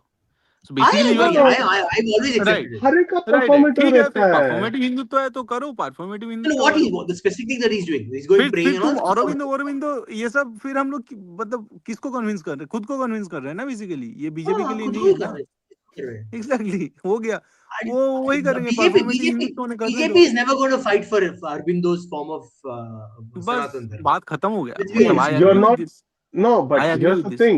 Arvind पढ़ के कोई कुछ उखाड़ने नहीं वाला है.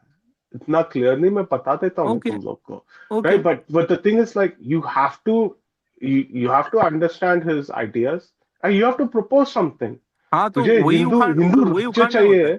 कोई नहीं बुक तुझे. जाके, नहीं नहीं, see the books are not like Rafale और समथिंग, तो बुक उखाड़ता कुछ नहीं है, बुक से थोड़ा ज्ञान मिलता है और वो जाके आपस में बात करके फिर एक नैरेटिव बनता है. ये बुक उखाड़ने के लिए नहीं भी होता है. नैरेटिव और की ऊपर से मैं क्या बुक बोल की रहा हूँ बात कि करना मतलब, सी बीजेपी के सामने किताब का बात करना मतलब उल्लू के सामने क्या बताऊं आयोडेक्स का बात करना होता है. ठीक है ना, उल्लू आयोडेक्स समझता है ना बीजेपी किताब समझता है, तो इसका कोई That's not मतलब fair. नहीं बनता. that's too That's harsh.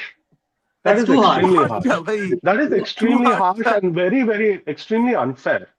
क्योंकि क्या है कि BJP has actually done a lot more to open up archives and actually uh, spread more of the books that have been actually deadly shut by the Congress.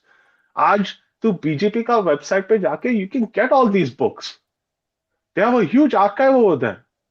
कोई दिखता नहीं है, कोई ये सब पढ़ता नहीं है. They are the only Okay. outside. You the know, point government is of India Sitaram Goyal spends जैसा, like government of Sitaram India Goyal वगैरह spends. वो मिल जाता है, वो Hold हाँ on, hold on. आर्काइव में No, मिलता no, है. no. मुझे they बीजेपी के prove साइड में that They've जाने done की that जरूरत नहीं effort. पड़ती. can They've still done that go effort. through. Seriously. They've done that effort. अभी Give it तुझे to ऑनलाइन जाके तुझे पुस्तक, ये गवर्नमेंट का एफर्ट है. ये दिख रहा है तुझे यहाँ पर library. I mean just go to BJP website, उनका भी एक प्राइवेट आर्काइव है. तो अगर इतना बड़ा No अगर other आर्काइव है तो political वो party in इम्प्लीमेंट क्यों India नहीं does करता, this. No other इम्प्लीमेंट क्यों नहीं political करता, party in India does this. No, believe. तो That इम्प्लीमेंट is क्यों true. नहीं करता, क्वेश्चन वही पे आ ये क्या जाता है ना. इम्प्लीमेंटेशन नहीं है क्या? I mean you can go online, you can read older archives, you can read older No, at legislation, some point, उनका then I resource agree types, with right? I mean, Shastri. At some point, the people the need to implement. We can't be for expecting the politicians to implement. I नहीं agree ठीक है, there. ये कर no, दिया I mean मान लीजिए. प्रसार भारती का archive पूरा आर्काइव मैं लाइब्रेरी मानता अभी, हूँ, मैं प्रसार मानता हूँ भारती का आर्काइव का पूरा अच्छा काम हुआ है. लाइब्रेरी तुझे ऑनलाइन मिलेगा आजकल. हाँ This मैं is all मानता हूँ कि important आर्काइव में things. काम किया है.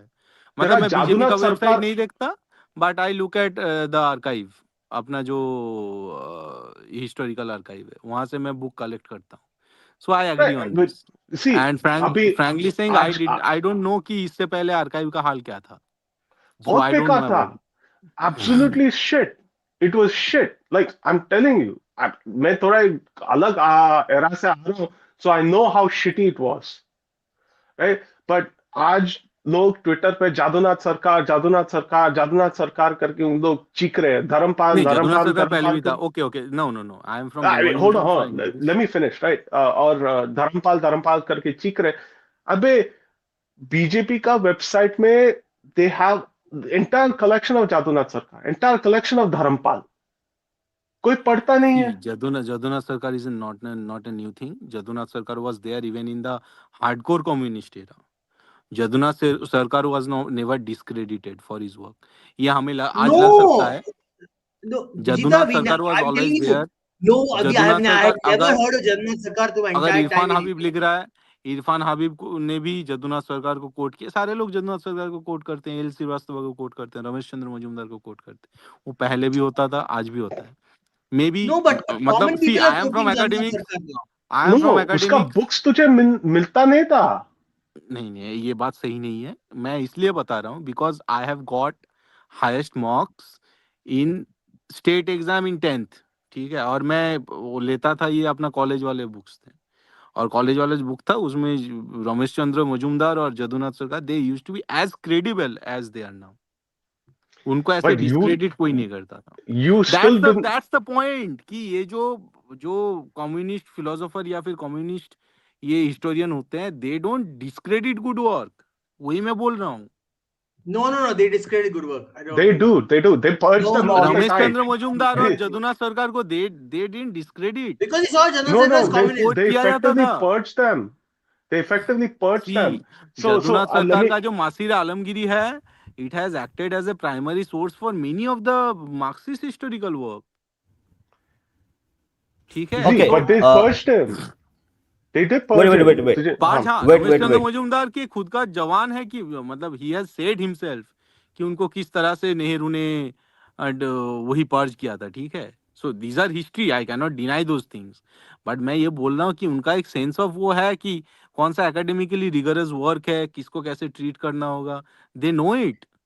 No, Can ये I just get in the word edge word? See, I understand that in maybe this is Bengal thing, but in South we heard nothing but Gandhi. We didn't even know what our own freaking South Indian people who fought in the who are revolutionaries. I'm telling you, it's so bad. We didn't know what right, South Indian people who fucking fought the. You know what we were taught? We were taught South Indians were useless. They didn't do fight in the war. They just bent to the they just bent to the Britishers. in Maharashtra, Maratha history used to end with just Shivaji Maharaj। Not even Shivaji. I would be barely heard about Shivaji, Shivaji. हाँ He exactly. was a No, no, side no, note. in Maharashtra state board Oh, history, Maharashtra. Maratha history ended with Shivaji। The point I is, never knew see there was someone called B. the Bilal. I didn't know there was someone for called Bengal, Jagannath Sarkar. I didn't know someone called even Subhash Chandra Bose. We barely heard of Subhash Chandra Bose. We just knew he went to meet Hitler. That's it. That's all we knew South Indian. what the See, the fuck. only reason why me as a 80s, 90s kid even knew there was a Maratha Empire was because every time me and my parents used to go to Pune, my dad used to point out, this is Aund, Second Battle of Aund, Marathas defeated British. Third Battle of Aund, Marathas lost British. Hmm. See, We didn't one, even And I know was like, Shivaji came to and South I was like India. British, and I was We like know we Shivaji के didn't know समय में Shivaji came to British South नहीं थे। India. नहीं, and I was basically like Shivaji के समय पे British नहीं थे, ये कहाँ से आ गए मराठा और ब्रिटिश करके। I mean, this is the level of purging that was happening. the This is the issue, level of purging that see used to happen of our the history. main change that has happened कि पहले ये openly बताया जाता था कि you have to maintain a balance between narratives. मतलब अगर दिखा रहे हो तो दोनों तरफ का दिखाओ कि ये बोल रहा है शिवाजी लुटेरा था और वो बोल रहा है शिवाजी महान था। मतलब जो मार्क्सिस्ट लोगों ने जो एस्टेब्लिश कर दिया था इन द हिस्ट्री बुक कि ठीक है, there exist a balance of narrative, तो you have to show both the veg.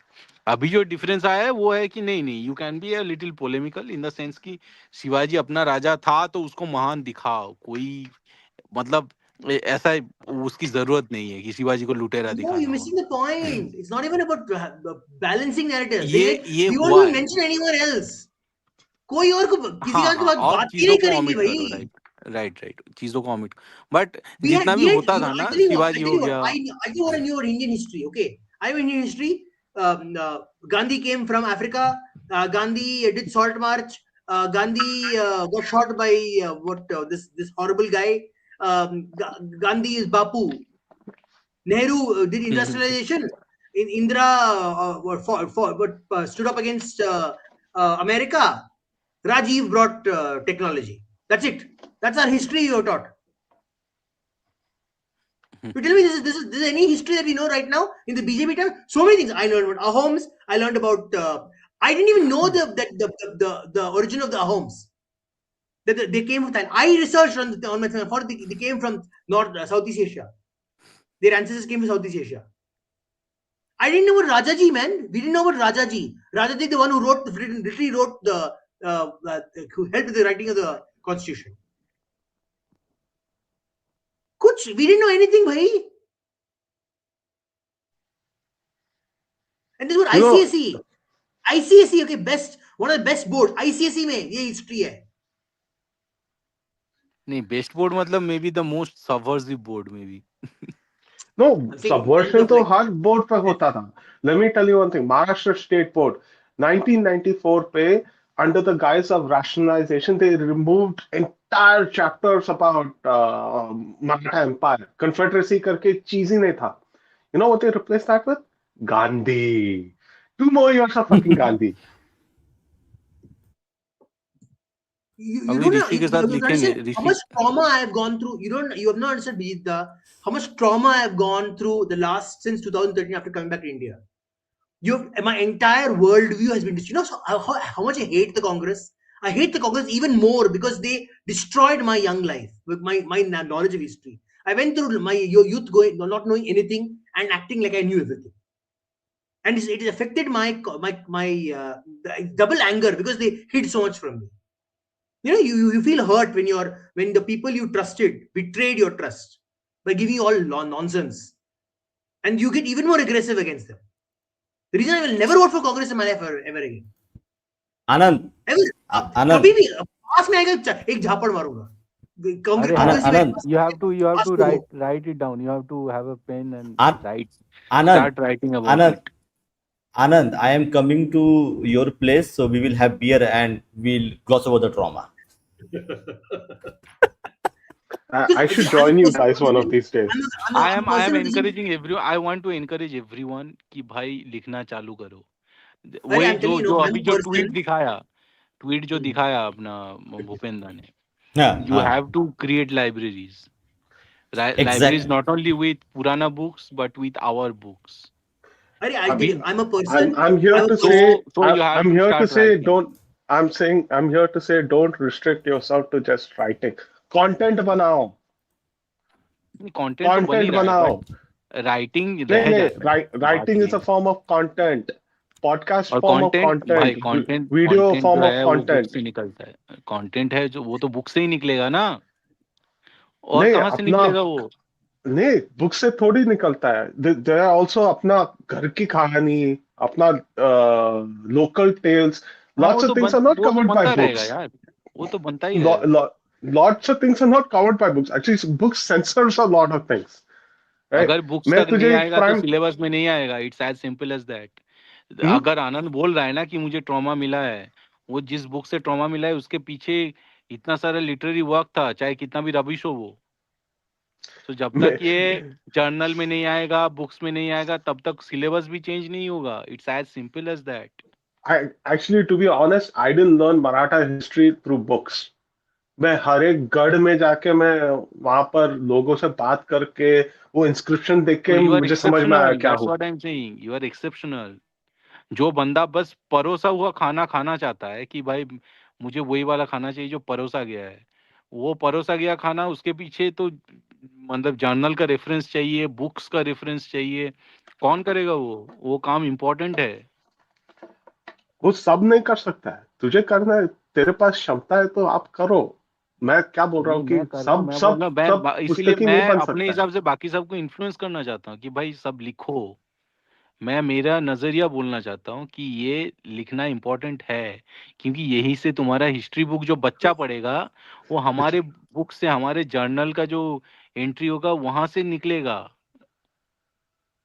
पुचारा जनर। हाँ ओके, या एक्चुअली द थिंग इज के भाई, दोज हु कैन राइट वो लिखो, those who can create podcast podcast बनाओ, ठीक है। हम लोग भी उस पर काम कर रहे हैं कि uh, हम लोग और कंटेंट बनाएंगे। तो Vijita will write a book, we will have a podcast, others will also write a book.